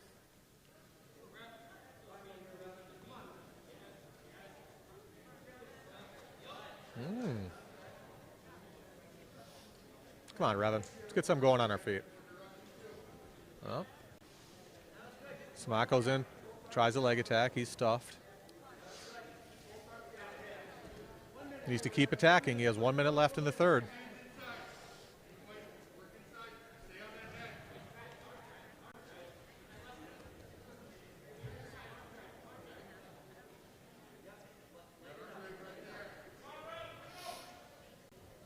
"45 seconds.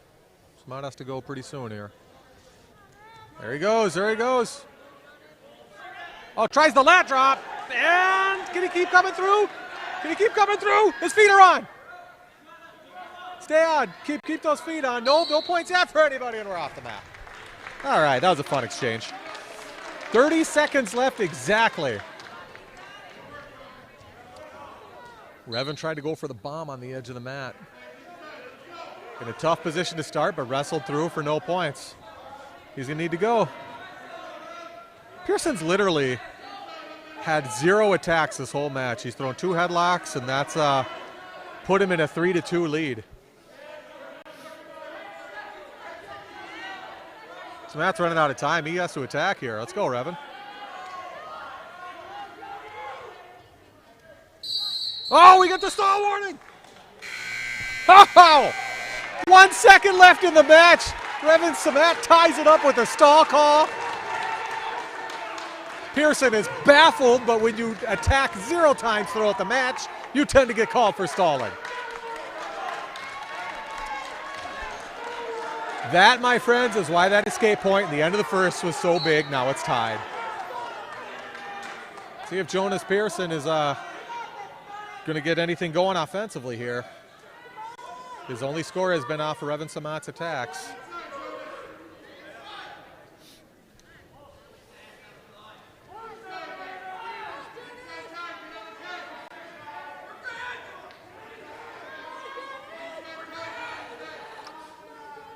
The overtime's a 1 minute overtime to start with, so we're halfway through. 30 seconds left in the first overtime.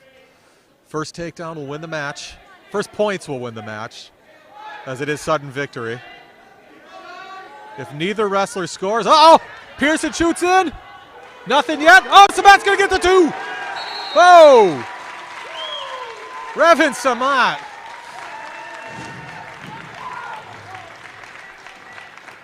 Takes the usual path to victory of getting a stall point with 1 second left and the takedown in overtime, just as he scripted it. Great victory for Revan there. SDMA leads 55-6. Knights will have Marcus Mueller at 220. 220 Lakeville South, senior Jared Savard, St. Michael Alumni. Marcus Mueller. Savard Garrett, Lakeville South, on the year is 8-0. So Savard 8-0, Mueller 7-11.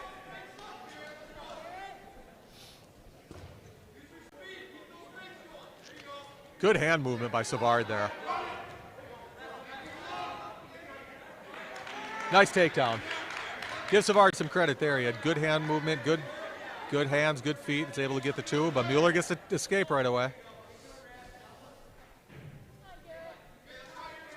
Savard again with a leg attack. Mueller defends. Savard's a senior. He came to wrestle. He looks nice. Mueller's a junior.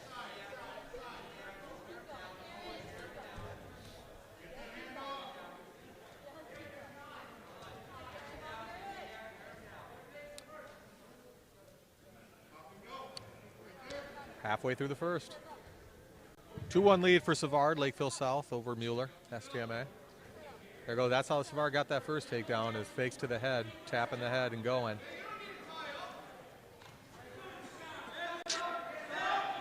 Sweep single attempt for Savard. Mueller stuffs it. He's in on a front head. Re-attack of his own. See if he can finish the single here. Is he going to lift? The chin whip attempt by Savard is at least able to get Mueller off the mat and start neutral. 35 seconds left in the period. Nice re-attack by Mueller there. He needs to do more of those. Re-attacks, his attacks. That was nice.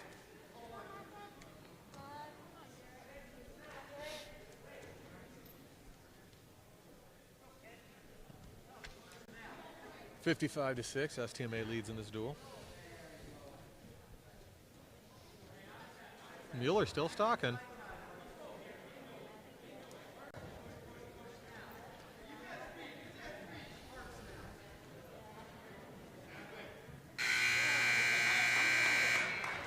I like the way Mueller ended that period. He looked good. Coach is going to have Marcus go down right away. Down by 1. To start the second is Mueller.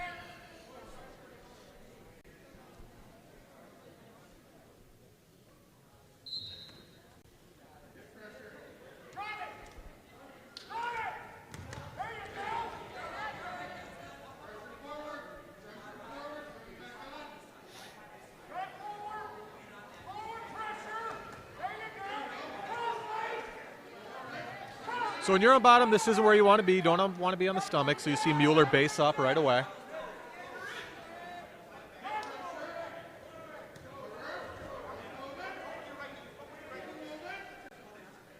Good ride for Savard.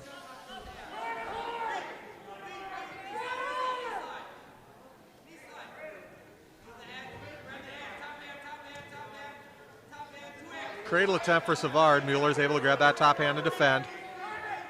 Now, if he can rotate out, I can't see if his ankle's trapped, which, yeah, looks like it is. Well, we've got Savard has a cradle hooked up. Mueller rolls through.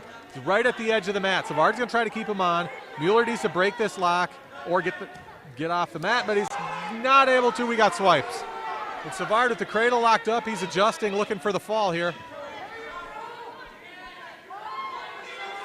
A lot of time left. Mueller has to break this grip. And he's able to. So 3 near fall for Savard on the cradle.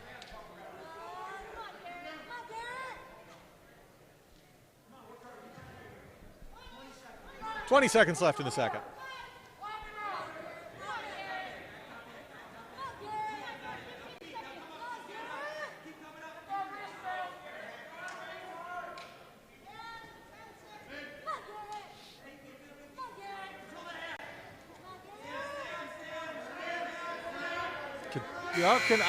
Mueller almost is able to secure the escape at the end, but he does not. So a 5-1 lead for Savard going into the third. He's going down.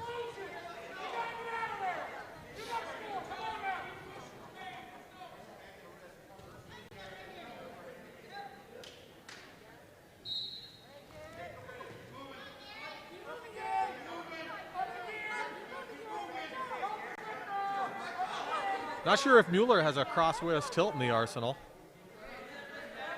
but if he does, not be a good time.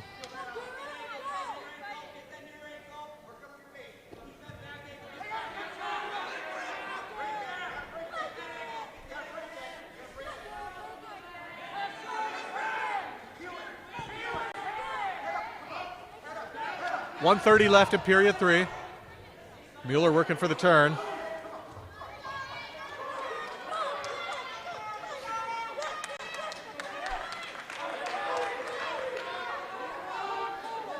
Savard looking to score here. He's able to secure the escape. Nice snap down. Not quite 2 yet. There it is. So an escape takedown gives Savard the 8-1 lead with 1 minute left in the third period.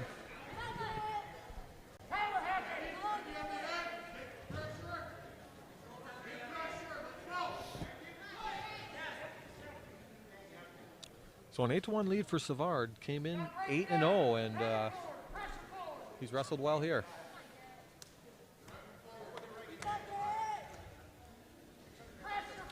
Savard checks the clock.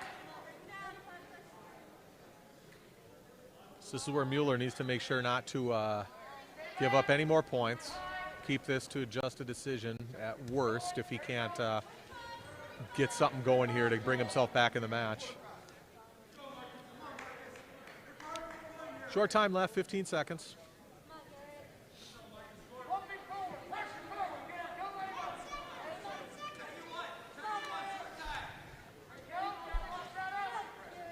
So when the Knights get into some of those duels against teams that are, I guess, giving them a duel a little closer than this, these are the situations that the coaches want to see Marcus not, allowing the major, or if he's winning, securing the major and really helping the team save a point or obtain another point. But as it stands, Savard will get to 8-1 victory. And heavyweight for Lakeville South, Delaney Saraju Jr. against Owen Barlow from St. Michael. So final match of the duel here, we're going to have Owen Bartle, a junior, 12-6 on the year for the Knights, and Delaney Saraju, also a junior, 4-4 on the year for Lakeville.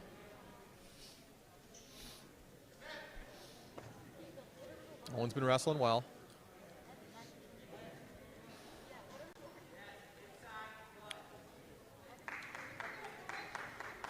See what Owen can get going here on his feet. As STMA obviously has long since clinched the duel, but we're going to want to see a good performance from Bartle here.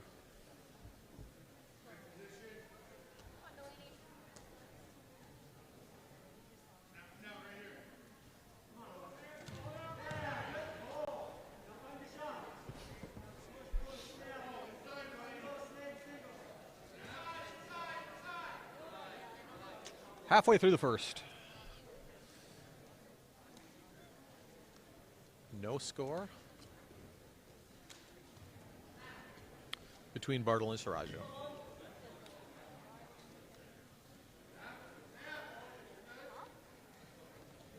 So I'm going to have to do some investigating, some roving reporting, and figure out why the Lakeville South squad didn't bring 7th grader Riley Clark here to wrestle 106. He's 9-5 on the year, skilled wrestler,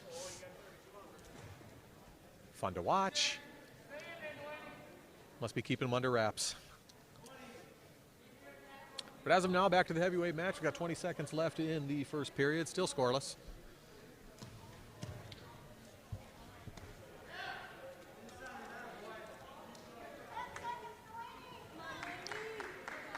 Yeah, so how about this? If there's anybody in the chat that's listening online that could tell me why Riley Clark isn't here for Lakeville, I'd love to know. Scoreless after 1. Bartle and Saraju.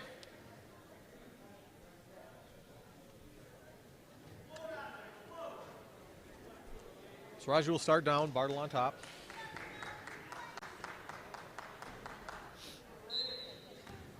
Nice breakdown for Bartle there.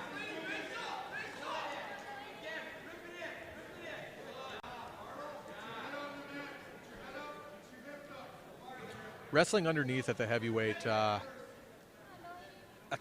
spot is tough to do sometimes when you have that weight leaning on you, and Bartle's a big man.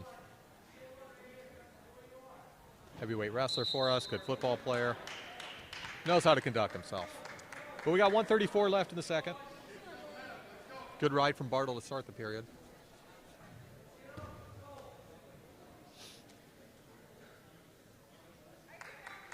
.134 left.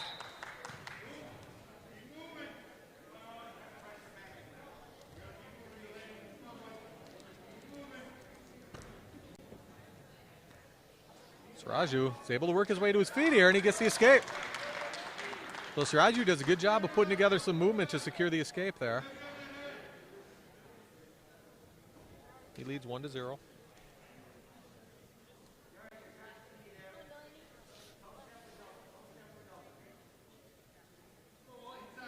halfway through the second period.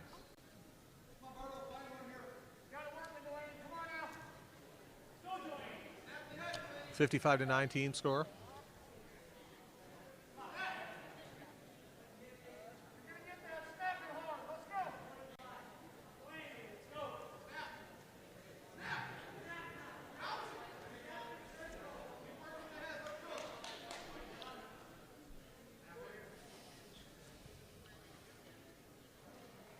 Both wrestlers hand fighting in the center here.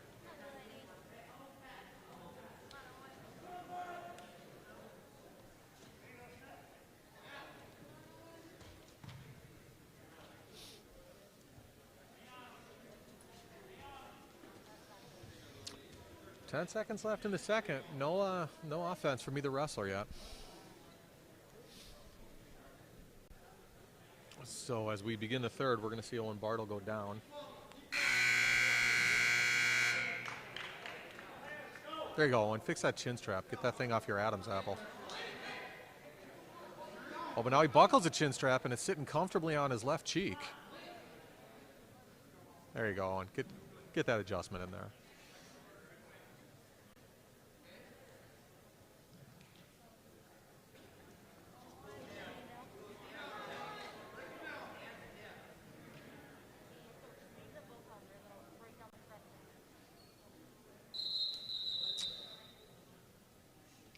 Caution on nobody? I think the ref gave the my bad signal there. No.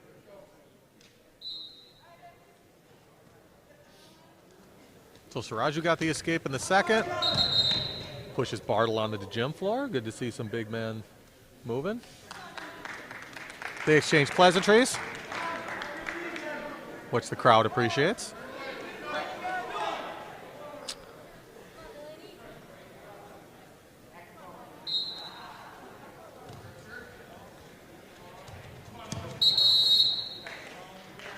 We're going to have a warning on Saraju there for running Bartle off the mat.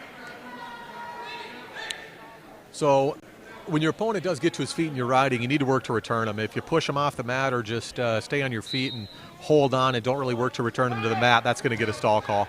So right now, Saraju would be wise here to return him right away, or, okay, he does return him.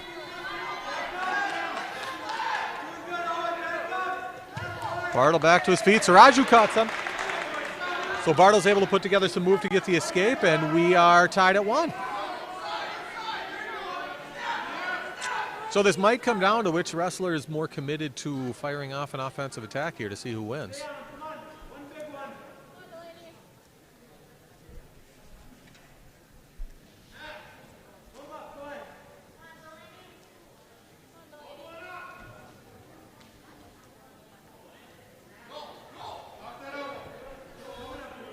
We're halfway through the third. We're tied at 1.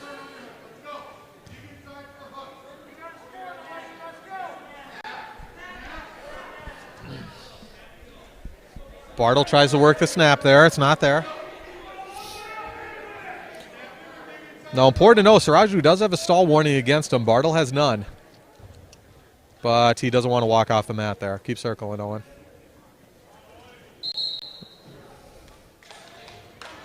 .35 seconds left in the third. Both wrestlers are neutral. Who's going to get the takedown?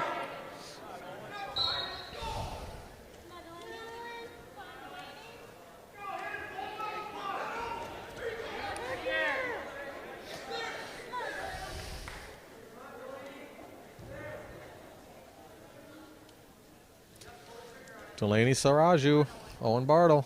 15 seconds left in the third. Who's it going to be? Oh, Bartle! Bartle takes a shot! And Saraju gets the go-behind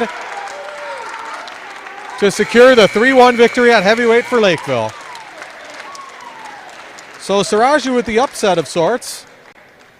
He's going to secure the victory over Owen Bartle. That's how the duel is going to end. STMA is victorious 55-12. Oh, good duel for the night. So, what do you have now? So, in this gym next, we're going to have Burnsville and Lakeville South. I think you're going to have the pleasure of being able to hear some interviews with Knights alumni between these duels. And then upon the completion of that, we'll have Burnsville and STMA.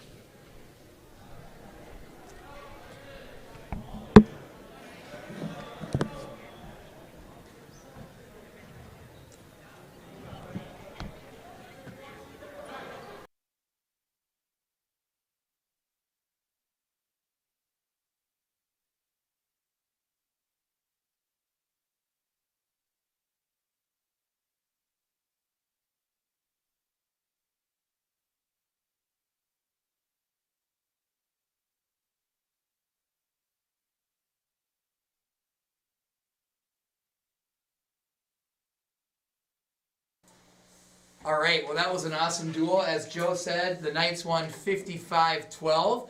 We're going to take it back here to our interview here with Brian Becker. Remember, Brian is a graduate of 1989. He's up on our wall in the wrestling room a few times, including one state championship here. Hopefully you're enjoying tonight's action. We'll play Brian's interview until the next duel begins between Lakeville South and Burnsville, and then we'll come back to Joe again when STMA is wrestling, and we'll try to sneak in another interview with Carl Luer if we have time. I've got it queued up, but I don't want to run over the other duel here. So anyway, let's enjoy some more of our interview with Brian Becker here.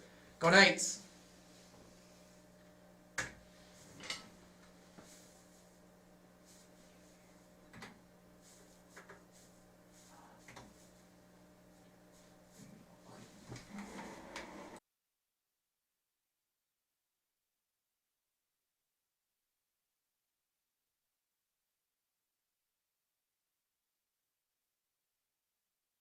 I did this in my high school room. That made me feel more ready for that collegiate experience. I think it was just, after the fact, that's what I noticed from St. Michael compared to other programs in high school is people stayed after. We ran, we did push-ups, we wrestled more, crunch, whatever it was. So going to Wilmer and you kind of practice is over and you kind of look around and half the people are leaving. It's like, what's going on? So it's that hard work. It's that mentality of, yeah, you put in a tough practice, but guess what? It's overtime now. And really trying to pull that out. So it's definitely the hard work.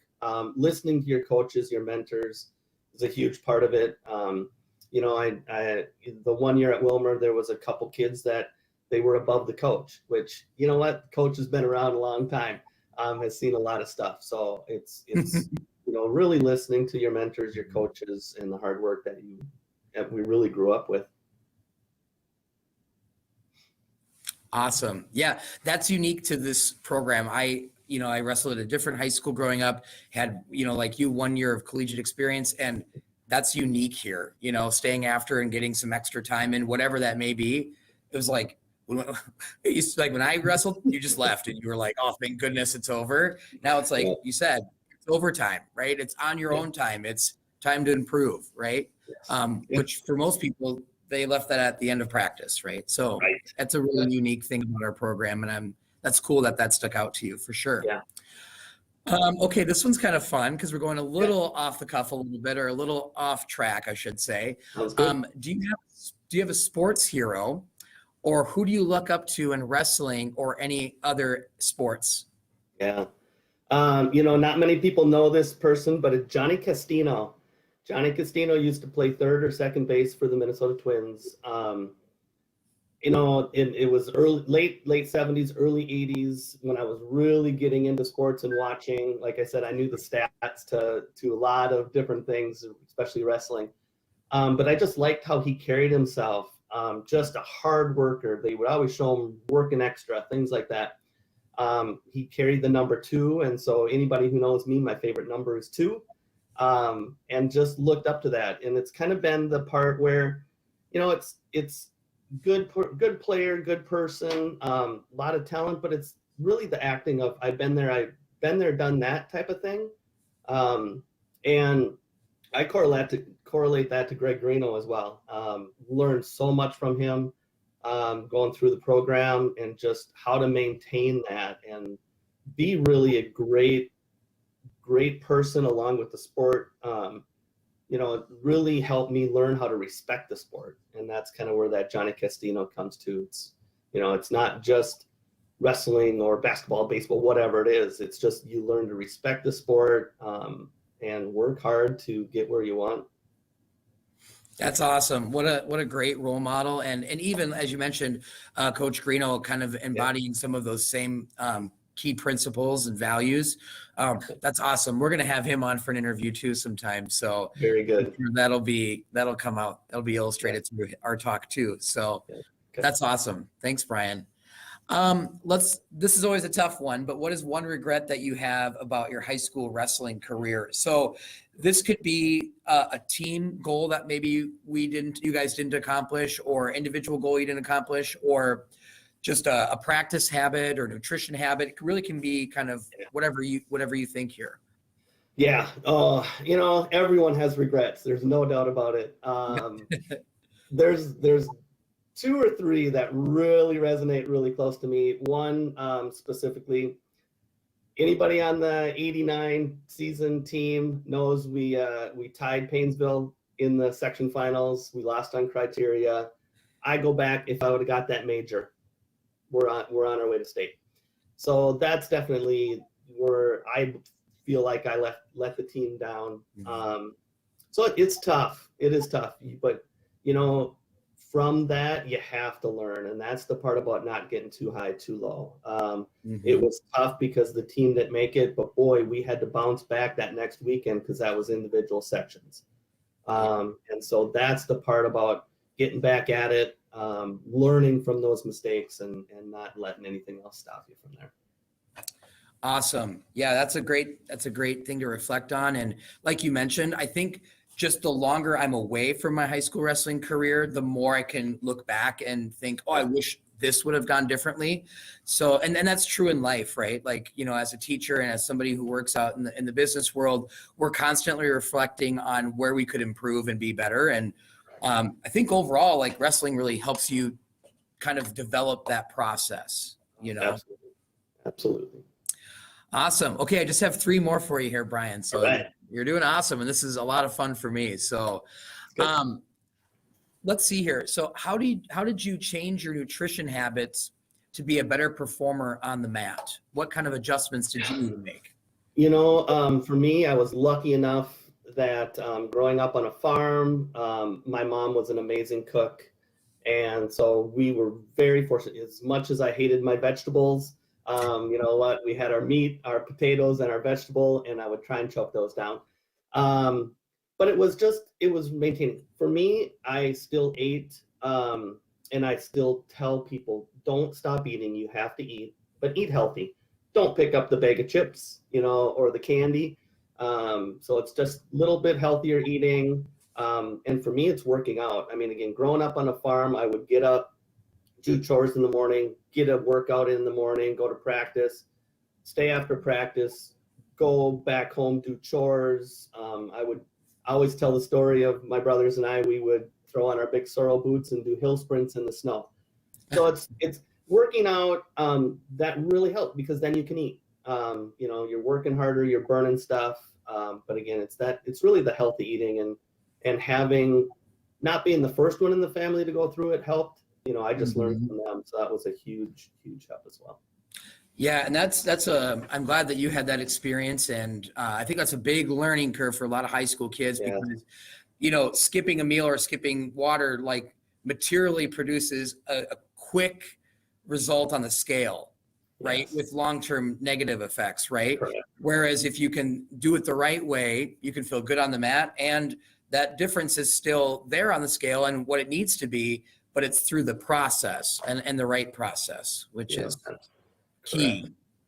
Yes.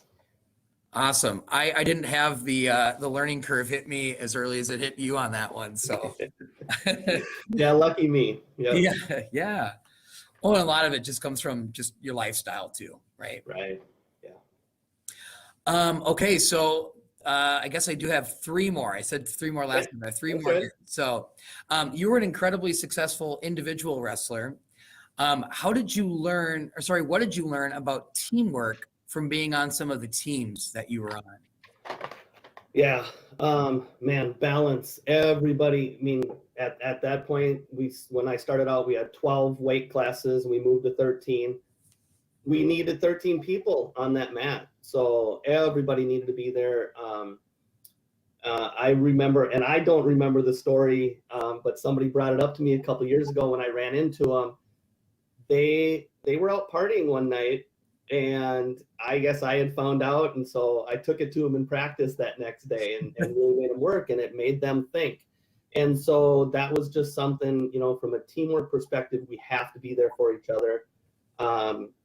And that's just a huge part. If you let somebody down, you know, I talked about the '89 season, where if I would have got a major, if someone else, you know, maybe wouldn't have lost. There's just little things here and there. If you're carrying each other, you're going to get through it. Not always successful, but long term, you're going to learn things from it. Teamwork is just so huge, even though you're on the mat alone with that other person. Awesome. That's, yeah, really reflective and an awesome answer. So, Brian, what has wrestling taught you, and how do you apply that knowledge to your life now? Definitely work hard. Never give up. Never give up. I mean, you have to work hard for where you want to go, what you want to do. I was not good in school, and I got into the workplace and just busted my butt, and you know, worked hard. Proved to my manager.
All right, well, we're sorry about the audio here, folks. We're going to go have someone check our camera in the main gym here. But what you've got here, obviously, is Burnsville and Lakeville South competing. And we probably won't have Joe LaRose commentating through this duel, but he'll definitely be back for our next one here. We'll try to finish the rest of our interview with Brian Becker right before our next duel here. No promises on the Carl Lure video for tonight. We'll just have to see if we have time. But of course, if not, we'll get it in another time. So enjoy some good wrestling here between Lakeville South and Burnsville, and look forward to the Knights taking on Burnsville shortly thereafter.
120, Bo Bishop, wins by forfeit, Lakeville South. Go, Nick!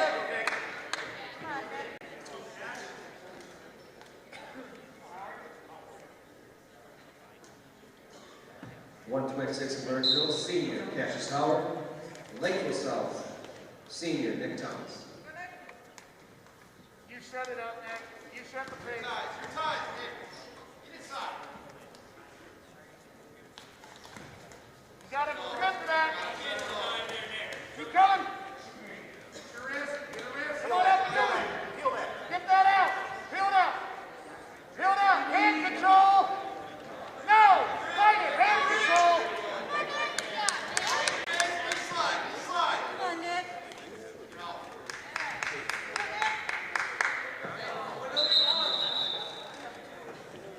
Come on, Nick. Come on. Come on. You can do this. Get after it. Let's go.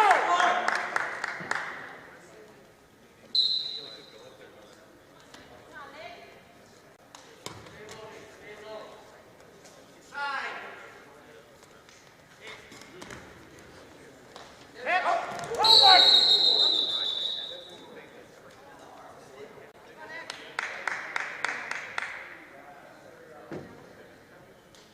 You all right, bud? Come on now. Come on back, Nick. Let's go.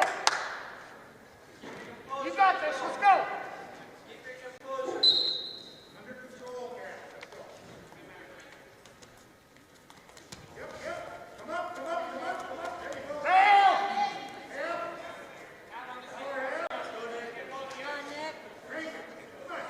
Let the wire peel. Let the wire peel. There you go. Hand control. Put your right hand on the hip.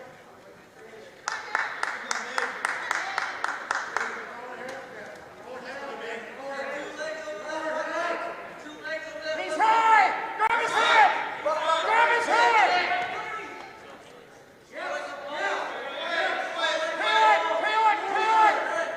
Peel it. Peel that off. Peel it off. Now get on top. Yep. Now get on top. Hips in. Stay on it. Watch out for the shots. Drive it down. Keep following. Do it. Grab it. Pull it across. Pull it across. Come on, Nick. You got this. Come on now. Keep the pace up. Let's go.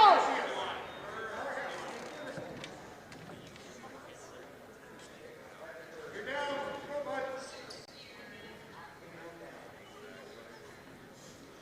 Keep the pressure forward. Drive it down.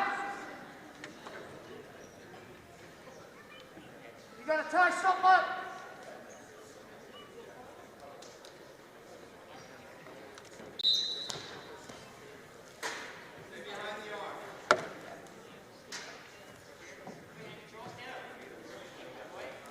Come right back. Up. Hand control. Don't let him have it. Come on, Nick. Just work. Get off to the side and work the wrist or something. Wrap them out. Come on up.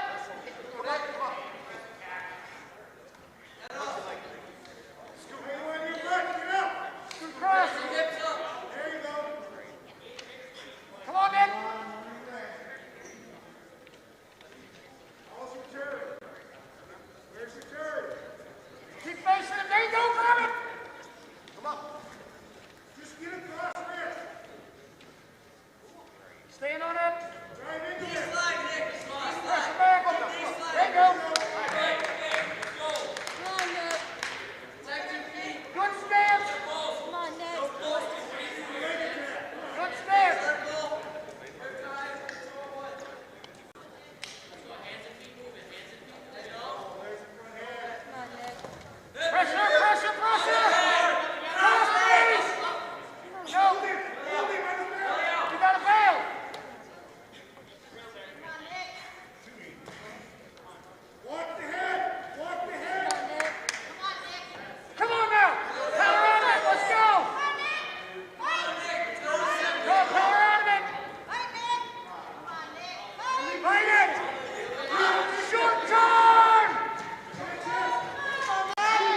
Take your time, roll it out.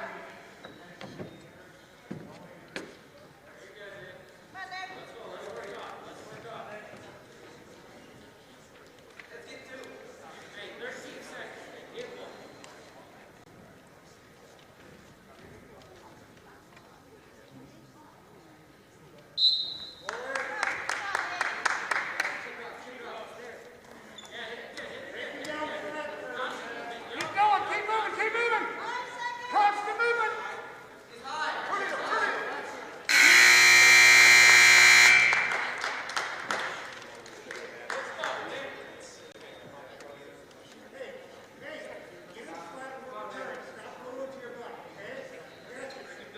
You got this, Nick.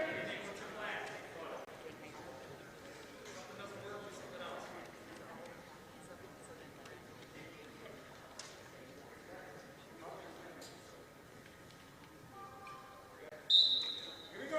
You're out, you're out, you're out. Come on. Forward. Stand up. Wrong pressure. Yes, right, stand up. Well done. Hit it. Get him up, stand up.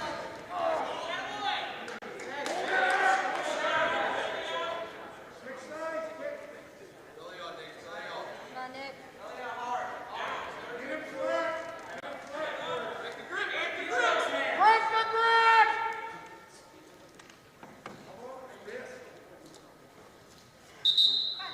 Come on, Nick, you got it.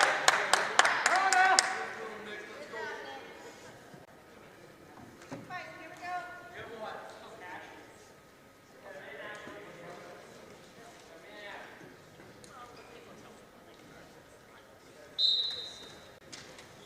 Hold it. There you go. Now get him flat. Get his hips on the mat. Keep moving. Combinations, keep moving. Get his hips on the mat. Careful. Unhook your leg. He's high, grab his head.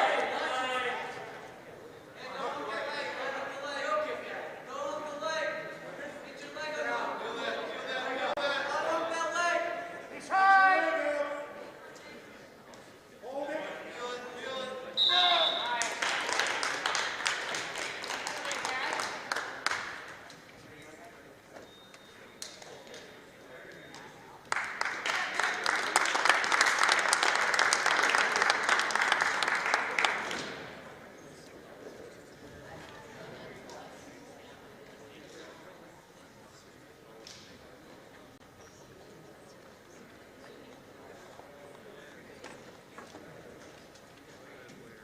Hundred 113 pounds from Burnsville. We have senior Christian Lopez, and from Lakeville South. 103 pounds, we have senior Theron Went. Lots of motion.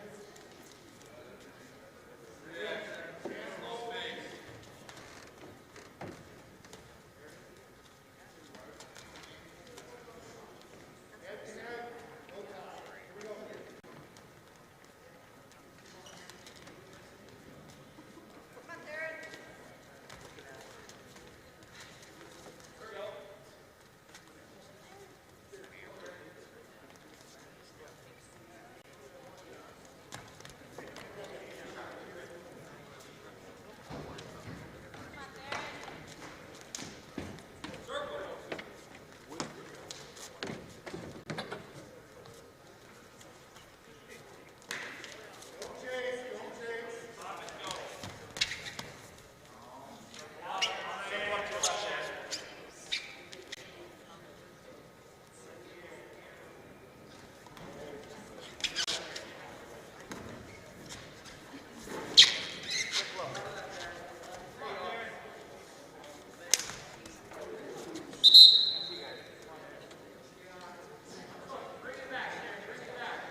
138 for Burnsville, Xavier Riplinger, Jr. And Lakeville South with Quentin Ryle, another junior.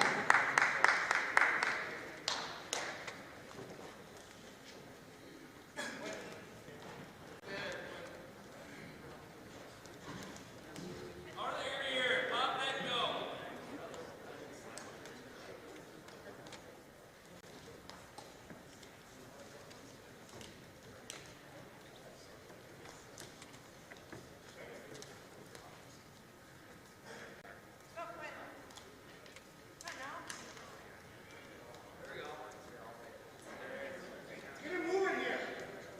On the head. Motion.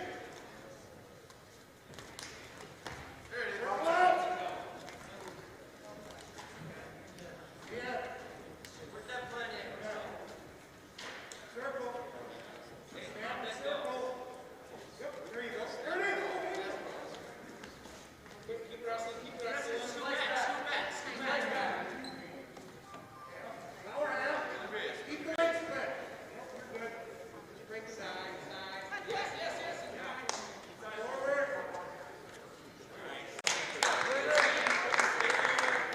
Move him. Set him up.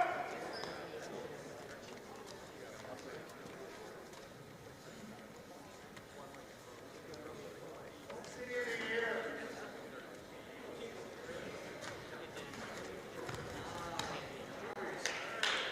26.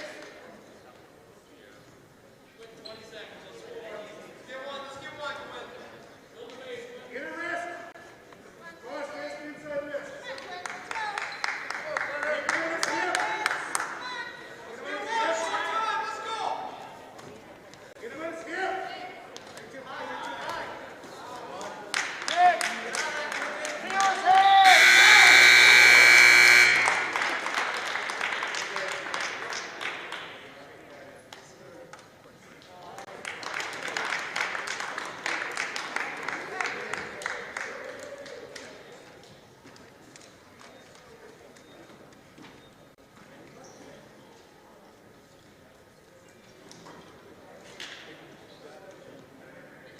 145, Ethan Lutz, who's a forfeit for Burnsville.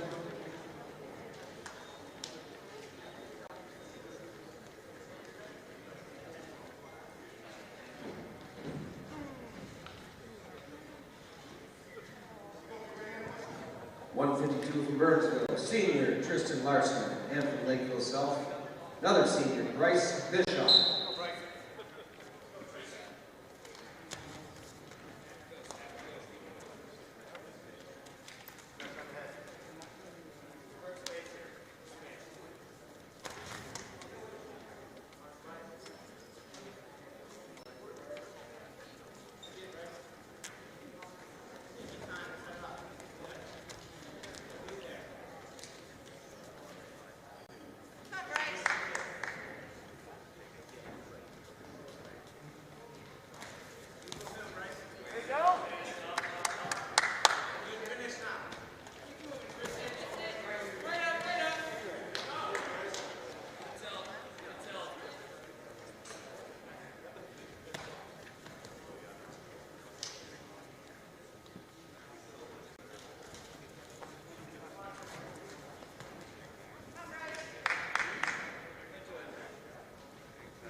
160 pounds for Burnsville is Joshua Laredo.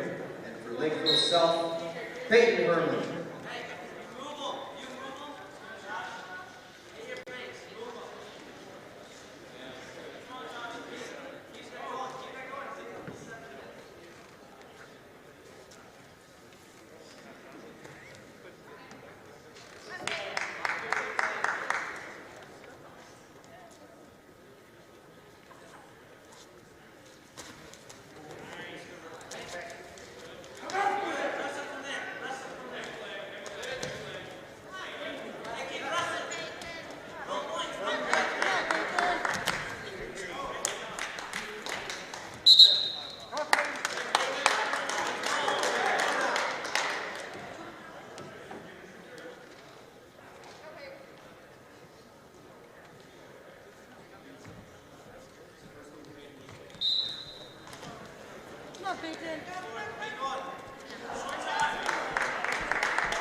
170 pounds from Lakeville South. Peyton Hall receives the forfeit.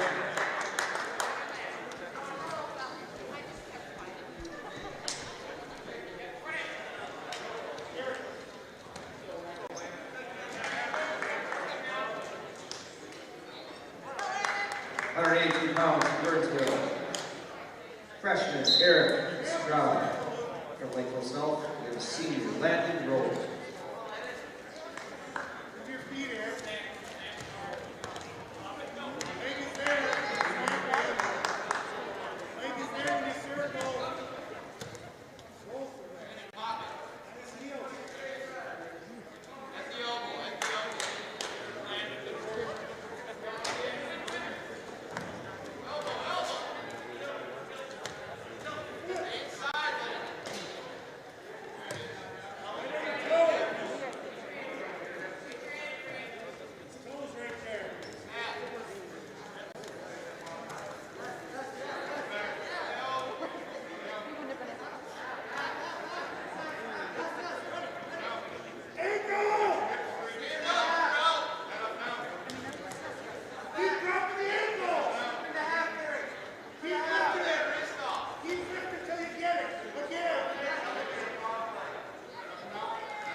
195 for Burnsville, 8th grader Carmel Muriel, and Lakeville South, Jonas Pearson, senior.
.220 for Burnsville and 8th grader.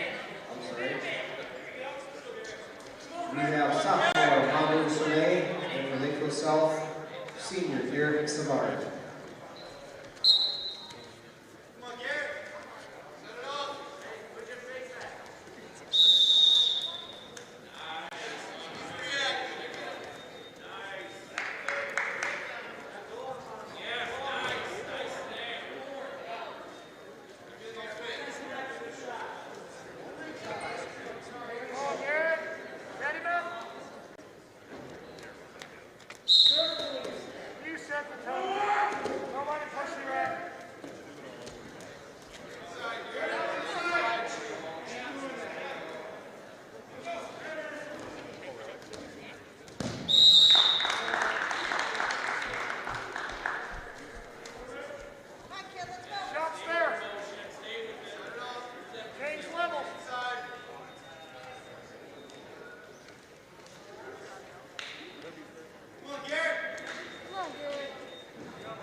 Heavyweight for Burnsville with 8th graders Monte Miller, Lakeville South, junior Delaney Roger.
All right, well, that was an awesome duel there with Lakeville South and Burnsville. We're getting ready here to go STMA versus Burnsville here. We're going to try to finish our Brian Becker video here, our interview here with Brian, a few minutes left, and then we'll cut straight to the match here as soon as it starts going live, and you'll be hearing Joe LaRose.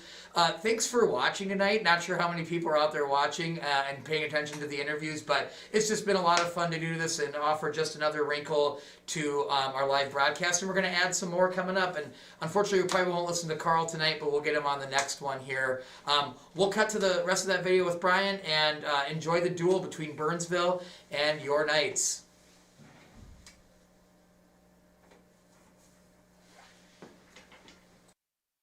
And bosses of what I can do and get promotions from there. So that's just something I learned.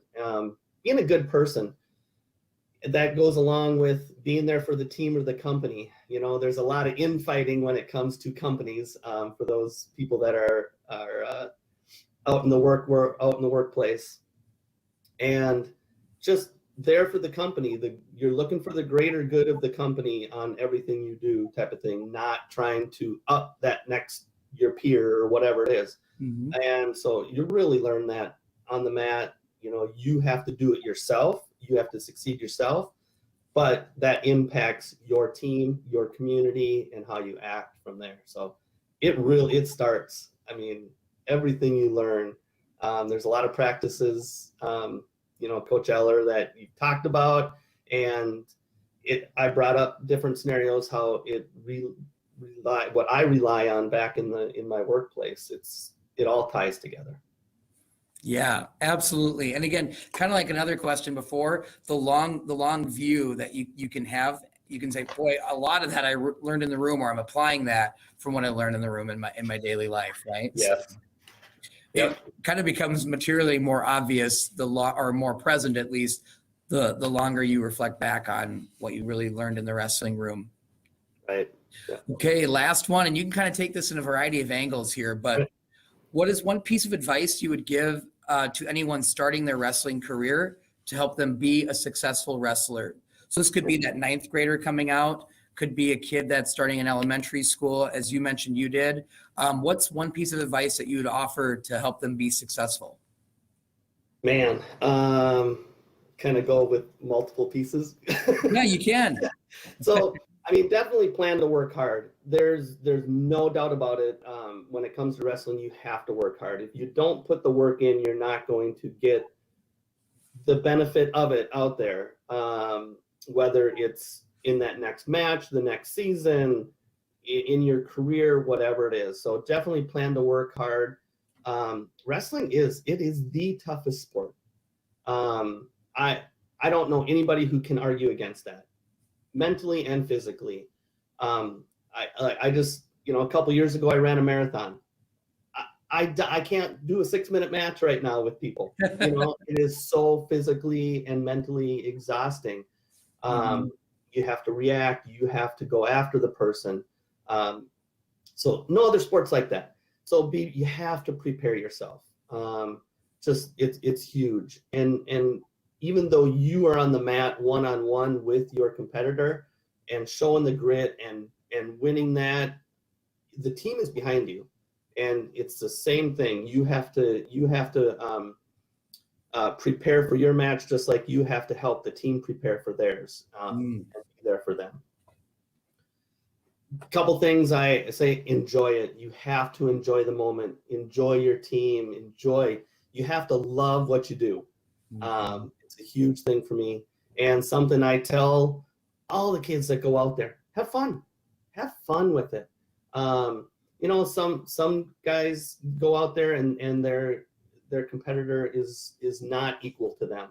So go out and try a few things, that you're going to, practice up on and things like that. And then there are times you're going against a better wrestler. You better remember what you learned, but still have fun with it and enjoy what you're doing.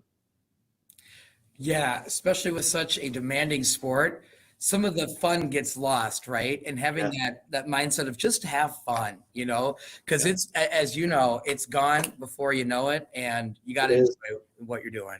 Yeah, definitely.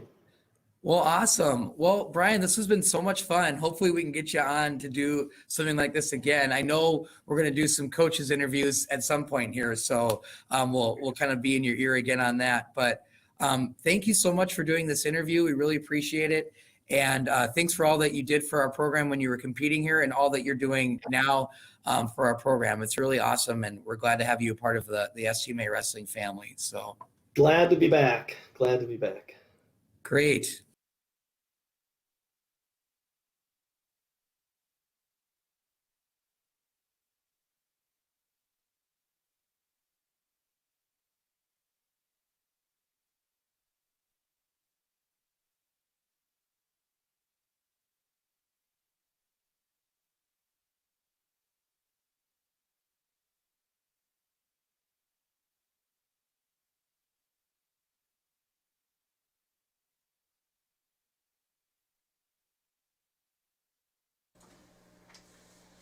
All right, well, it looks like the duel is going to get started here, and I want to hand you guys back over to Joe LaRose. So here's the deal. Next time we do a live stream here, we'll get Carl on, and then I also did an interview with Gabe Anderson and Jesse Hackenmuller. We'll sandwich those together.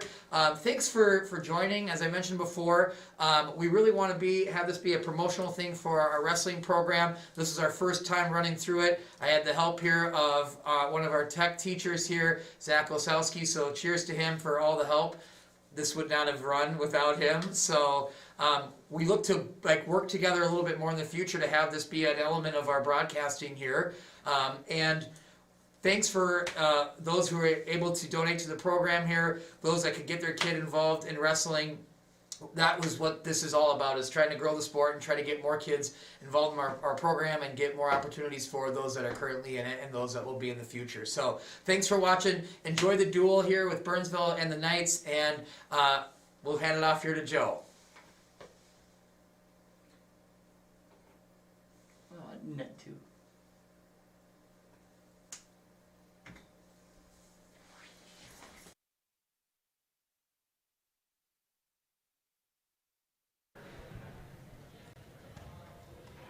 a nice ankle pick.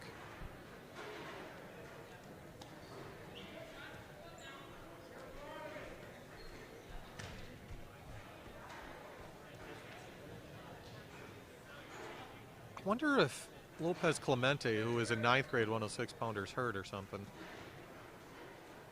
Maybe Haas is the more accomplished wrestler here. But certainly has his work cut out for him as a 7th grader against Mills, who's up 14-6 or 14-7 now, 50 seconds into the match. 16-7.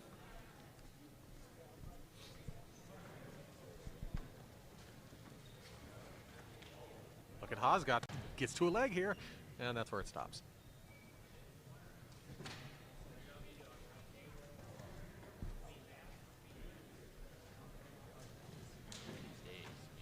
Well, at this point, Mills is going for a first period tech. I'd have to think that's what he's trying to work towards here. And he just looks at the scoreboard, so he needs 4 more takedowns, which sounds preposterous in 33 seconds, but at the rate he's going, it could certainly happen.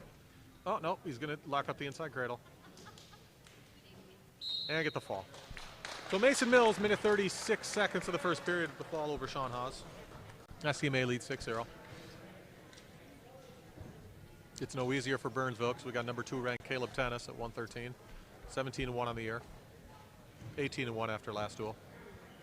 113 pounds of Burnsville with Rodrigo Zaragoza, and for St. Michael Alumni, Caleb Tennis.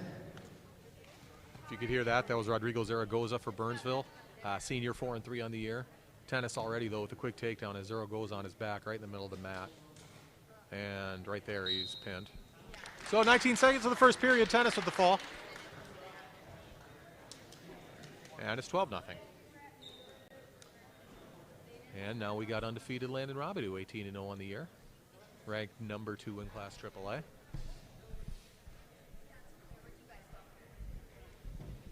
Let's see who this is for Burnsville. Whoever walked out there had some good size. But they're going to forfeit. That's why he had size. Always fun to watch Landon wrestle. Too bad he got a forfeit there. 126 pounds of Burnsville, Cassius Howard, senior, St. Michael Alumni, Parker Jansen. So we got Jansen at 126 for STMA. He's going to take on Cassius Howard, a senior.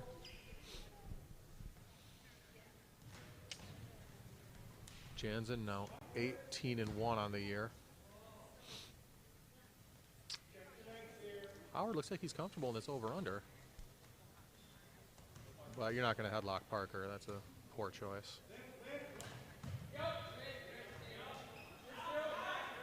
Parker's going to take down at the edge of the mat, lead 2-0. Howard's moving well though on his feet. Let's see if he can keep up here.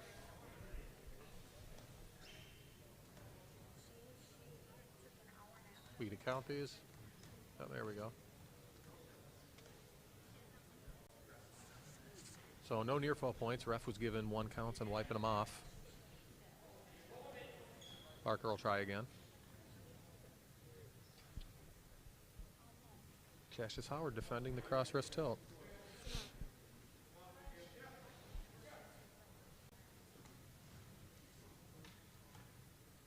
Jansen looking to lock that bar up. Oh, this is trouble now for Howard. The only thing that's going to save him is the edge of the mat.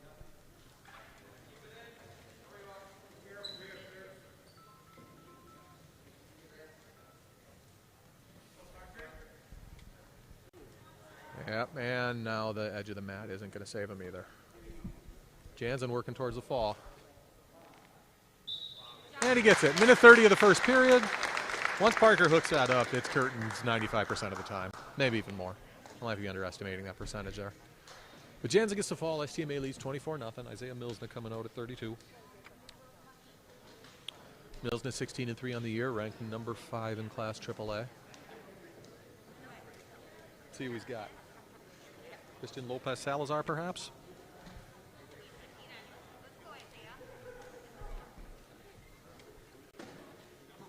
£132 for Burnsville, Christian Lopez, a senior, versus Isaiah Mills now, St. Michael Alumni. So it is Christian Lopez Salazar. He's a senior. Mills is a senior. Lopez moving his hands well.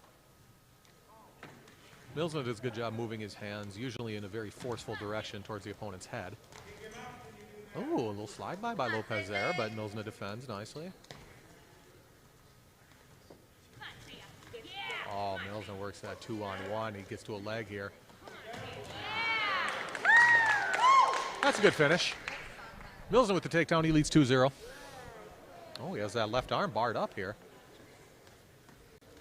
See if he went to the Parker Jansen School of Arm Bars.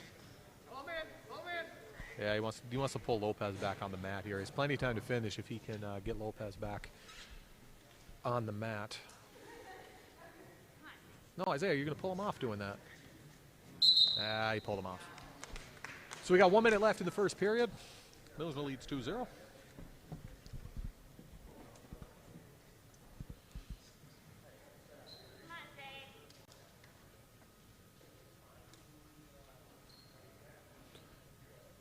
Optional start for Milsner here.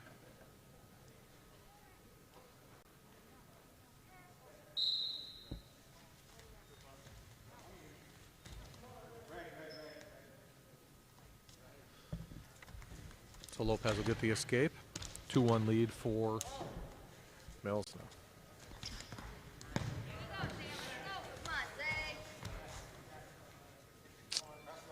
Nothing yet. No points yet as Milsner works to finish. Milsner wants to keep Lopez on here. Still in good position to finish is Isaiah. Good defense by Lopez though. Milsner will get the finish. Good work there for Isaiah Milsner. He leads 4-1 with 16 seconds left in period 1.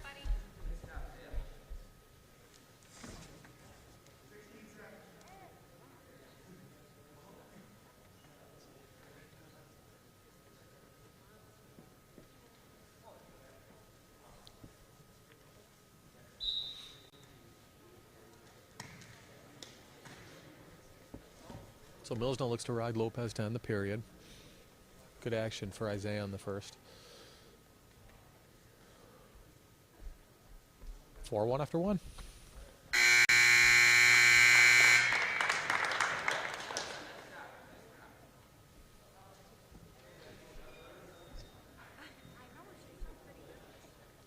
All right, Isaiah's going down to start the second.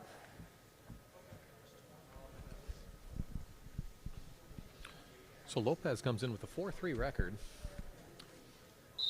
He looks better than a 4-3 wrestler right now. So I don't know who he saw this year, but perhaps he saw a few hammers to put his record where it is. But he's looked like he can hang so far.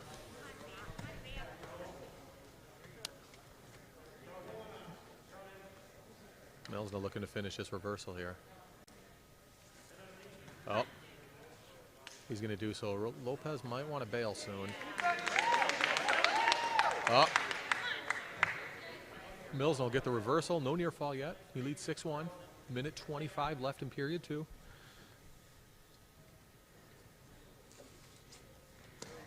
Oh, nice Turk. So once he gets that 5 count, I'll probably let this go. Yep, there he goes. Nice Turk for Milsner. We're halfway through the match. He leads 9-1.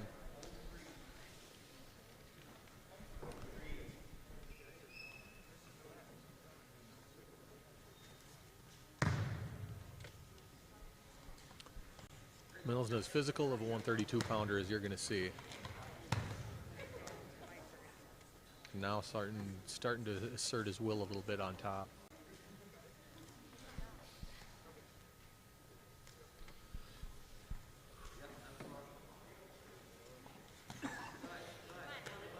Milsner locks that Turk up again.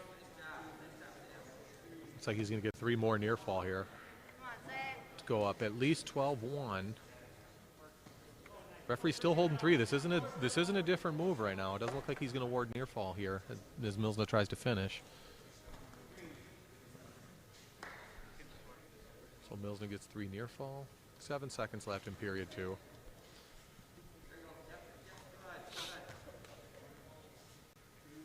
Great job by Isaiah.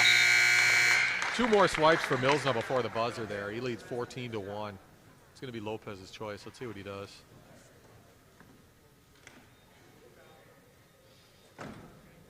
Burnsville coaching staff wants Lopez to go down. Looks like he wanted to go neutral. Coaching wins out. So 14-1 Mills not going into the third.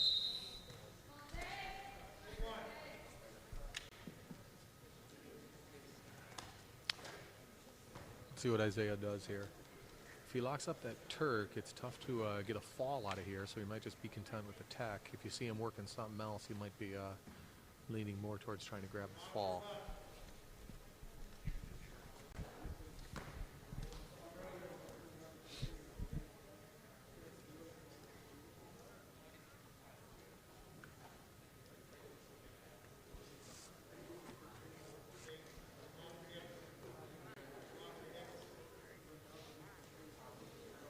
Mills has that left arm barred. Right in the center of the mat this time. Let's see if he can finish this.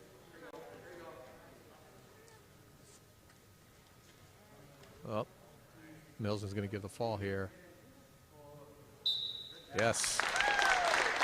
Very impressive match for Isaiah Mills, and he's going to get the fall at 4:56 of the match. I'll put STMA up 30-0 with Eli Davis heading out at 138. Who's Burnsville going to have? Javier Ripplinger, maybe? 138 pounds for Braves. We have Xavier Ripplinger. For St. Michael, Eli Davis. All right, yeah, that's an X, not a J. Xavier Ripplinger. So Ripplinger is a junior, 4-2 on the year. Eli Davis for SCMA, a sophomore, 11-6 on the year. Won his last match against Lakeville South. See if Eli can score off this reattack here. No points.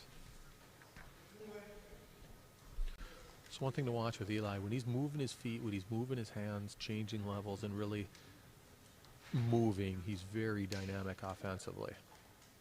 What he doesn't want to do is get too statuesque here. Another shot attempt for Ripplinger here. Davis defending. Oh, Davis wants to get that far ankle. So you got Eli tying up that far ankle now. He wants to keep that. See how long the ref lets this go on. Davis improves his position. Let's see if he can. Oh, he's going to want to get that ankle again. Grab that ankle, Eli. So Ripplinger is going to finish the takedown, and he leads 2-0. 40 seconds left in period 1 here. And they're off.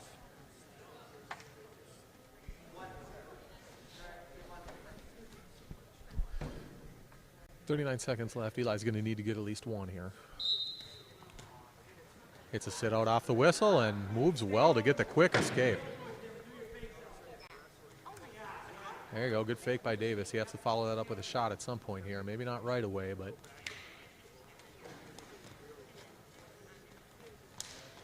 Eli Davis goes for the knee pull. Not quite able to get it. Backs out.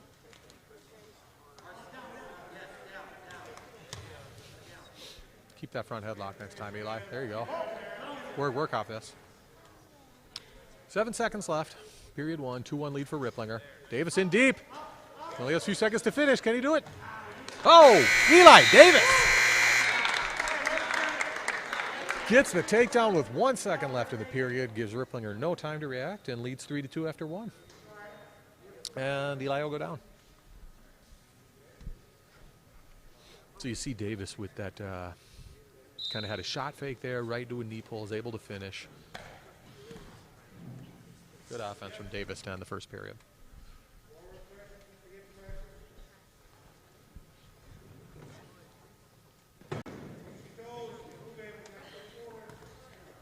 Davis goes back to the sit-out, works up to his feet, and gets the escape. I think Eli's found a bottom move that's going to work for him in this match. So Davis leads 4-2. Telling you, when he's faking and moving his hands, he can get those takedowns. Ripplinger straight on double. Oh, and he gets planted. It's the second time I saw Eli do this in 2 weeks. If you're going to shoot in with your elbows out, he's going to plant you and get the fall. Be nice, Eli. Nice. Davis with the fall. STMA leads 36-0. And now we got Cole Becker. 18-0 on the year. Returning state placer. Number 2 in the ladies guillotine rankings. Burnsville, sophomore Ethan Lutz for STMA lead. Junior Cole Becker.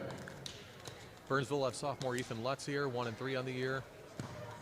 He's facing arguably the best in the state at 145. Oof. 2 points Becker. So you heard me talk last match about Davis moving his hands and feet. There's nobody better at moving his hands than Cole Becker. But you might not get to see too much of it because he has a cradle locked up here. And he's going to look to finish.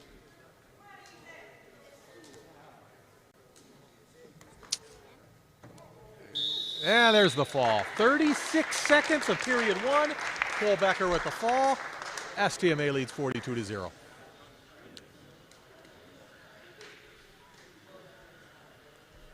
So for STMA, we'll have number 3 ranked at 152, Jed Wester, 14-5 on the year after last duel. 152 for Burnsville, senior Tristan Larson. Oof. And from STMA, ninth grader Jed Wester. Nice. So Burnsville has senior Tristan Larson, 1-6 on the year. Wester hits a very nice slide by to start the match. He leads 2-1. Hits it again here to lead 4-1. Takes a leg out, and it's time to catch and release.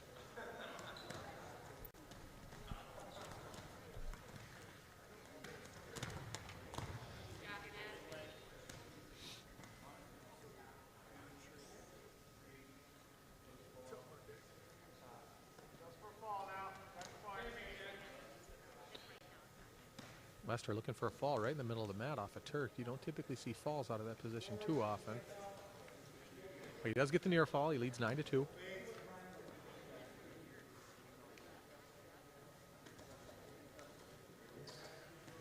And dangerously close to more near fall points here.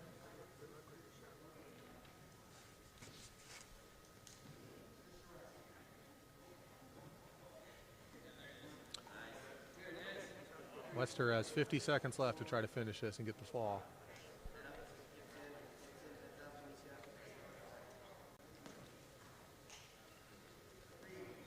Three more near fall, Jed Wester. 12-2 lead. Now he's going to run it again. Larson is he able to get that? Not going to weasel his way out of there. Three more near fall for Wester, leads 15-2.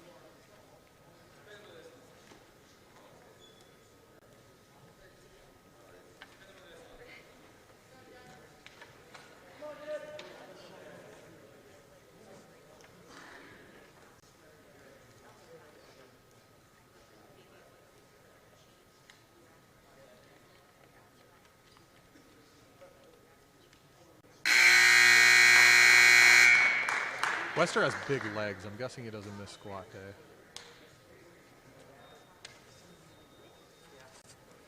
But enough about Jed's legs. 15-2 lead going into the second.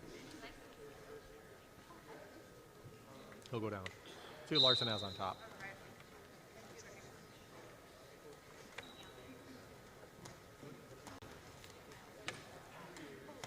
He has 7 seconds of riding. So, Wester back on his feet, leading by 14. See if he's selective with these takedowns, if he tries to go feet to back for a fall. Or if he... Yep. So Wester will get the fall, or excuse me, the tech fall at about a minute and 20, about 23 seconds of the second period. So it's at about 2:23 or so of the match. 47-0 STMA. STMA will have Brian Sabi, 10th grader. Senior Joshua Grayfield.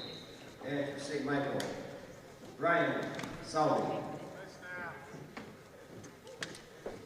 Senior Joshua Laredo for Burnsville.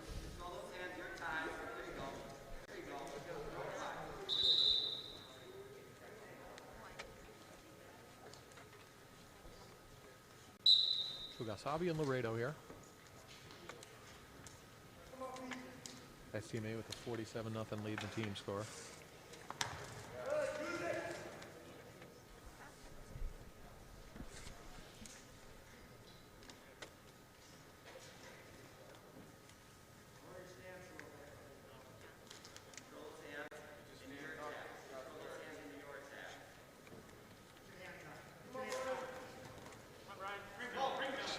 Laredo. Let's see if some slide by Laredo there.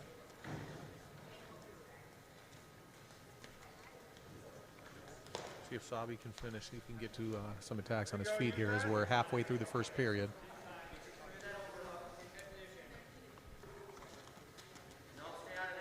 Not the greatest position there for Sabi to be in. Oh, but can he turn it around? Can he turn it around? Keep coming, keep coming, keep coming, keep coming. Ah, no. So Laredo's going to get the takedown. Sabi hasn't given up any back points on it yet, though, until there. So we're getting back points here as well. So Laredo's able to fight off and get the escape here.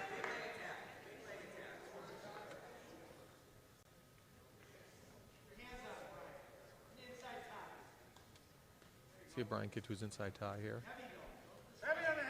He's controlling him. Let's see if he can get a shot off that. He's moving Laredo there. Laredo with the 2-on-1 throw by.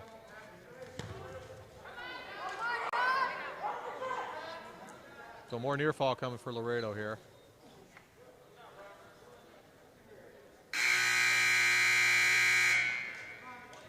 (8-1) after one.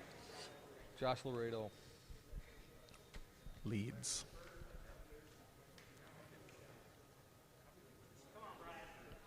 So Brian goes down.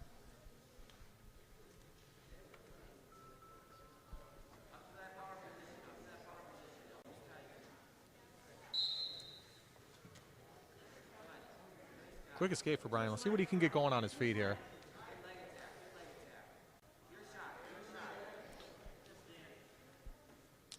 Brian Savi standing a little too high in his stance there. See if he can lower that a little bit.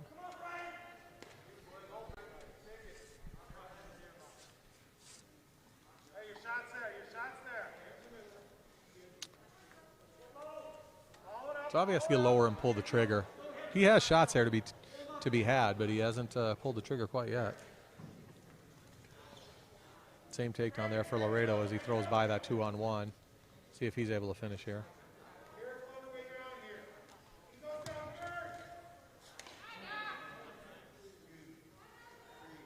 So Laredo's able to get the takedown right into the cradle. So we now have a 13-3 score. We're 1 minute gone in period 2.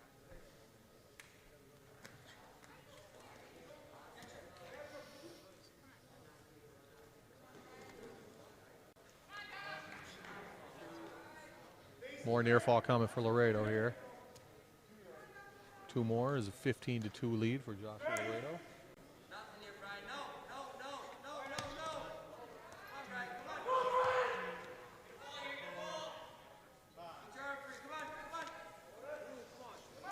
So it's either going to be a pin or a tech at this point. Let's see if Brian can fight off and hold it to 5. Keep circling. And he can. So Laredo wins by tech fall for Burnsville at 160.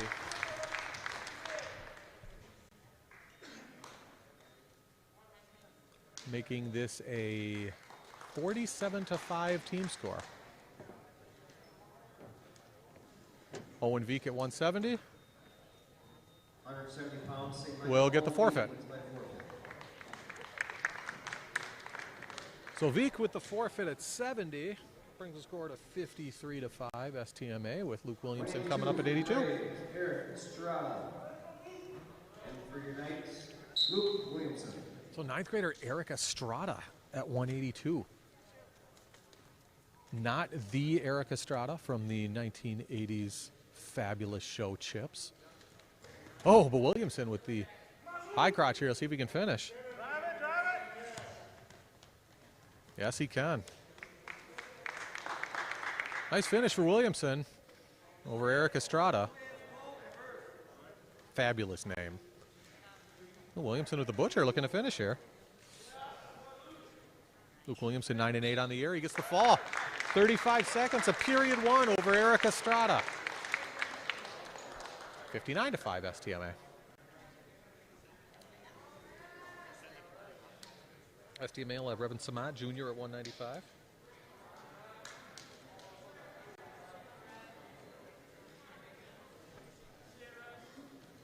We got Mambu Sony here for Burnsville. Nope. For STMA, Revan Samat. Ricardo Moreno for Burnsville against Stma. Stma with a slight size advantage here. Revan, exciting overtime victory against Lakeville South. He might not need overtime in this one. He does not. 17-second fall for Revan Stma. STMA leads 65-5. With Marcus Mueller upcoming for the Knights at 2:20.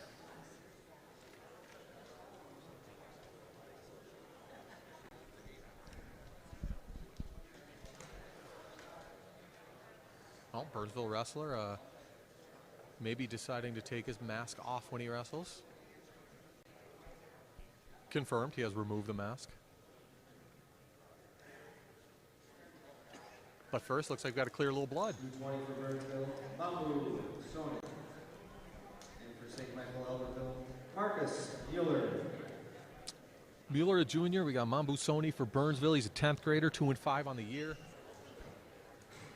So when I'm giving Burnsville's records, these are track records that factor in forfeits. So don't know how many of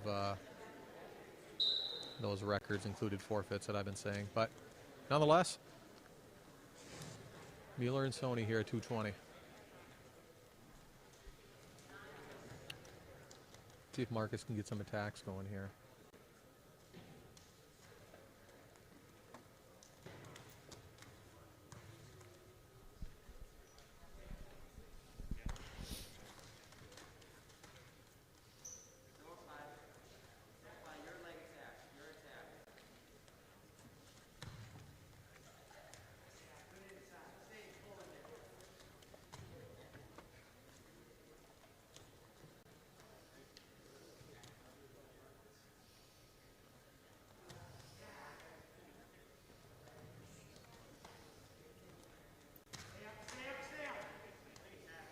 A lot of collar ties here in the first minute. We're halfway through period number 1.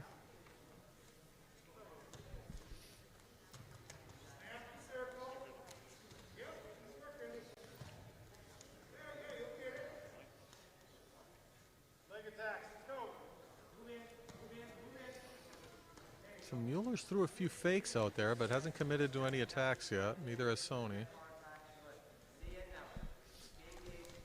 There we go. There's a little knee pull for Marcus Mueller there. Finishes very cleanly.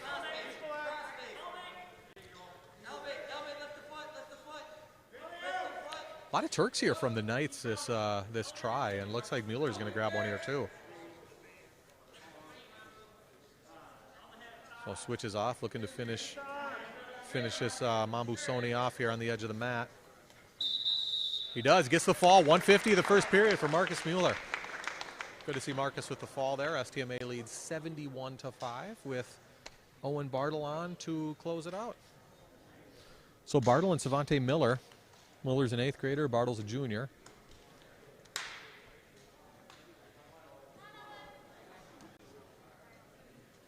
For Burnsville, then heavyweight 8th grader Savante Miller versus St. Michael Albertville's Owen Bartle Jr.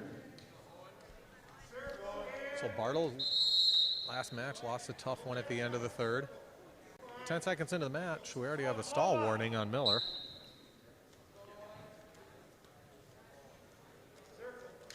Next single is right there.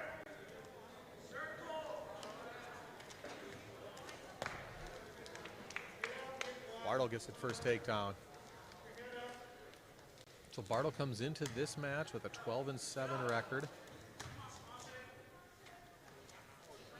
And he might make that 13-7. Yes, he does.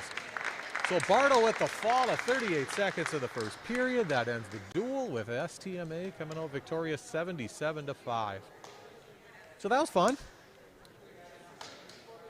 Thanks everybody for listening. STMA with the 77-5 victory over Burnsville. So they pick up victories over Lakeville South and Burnsville tonight to keep marching along.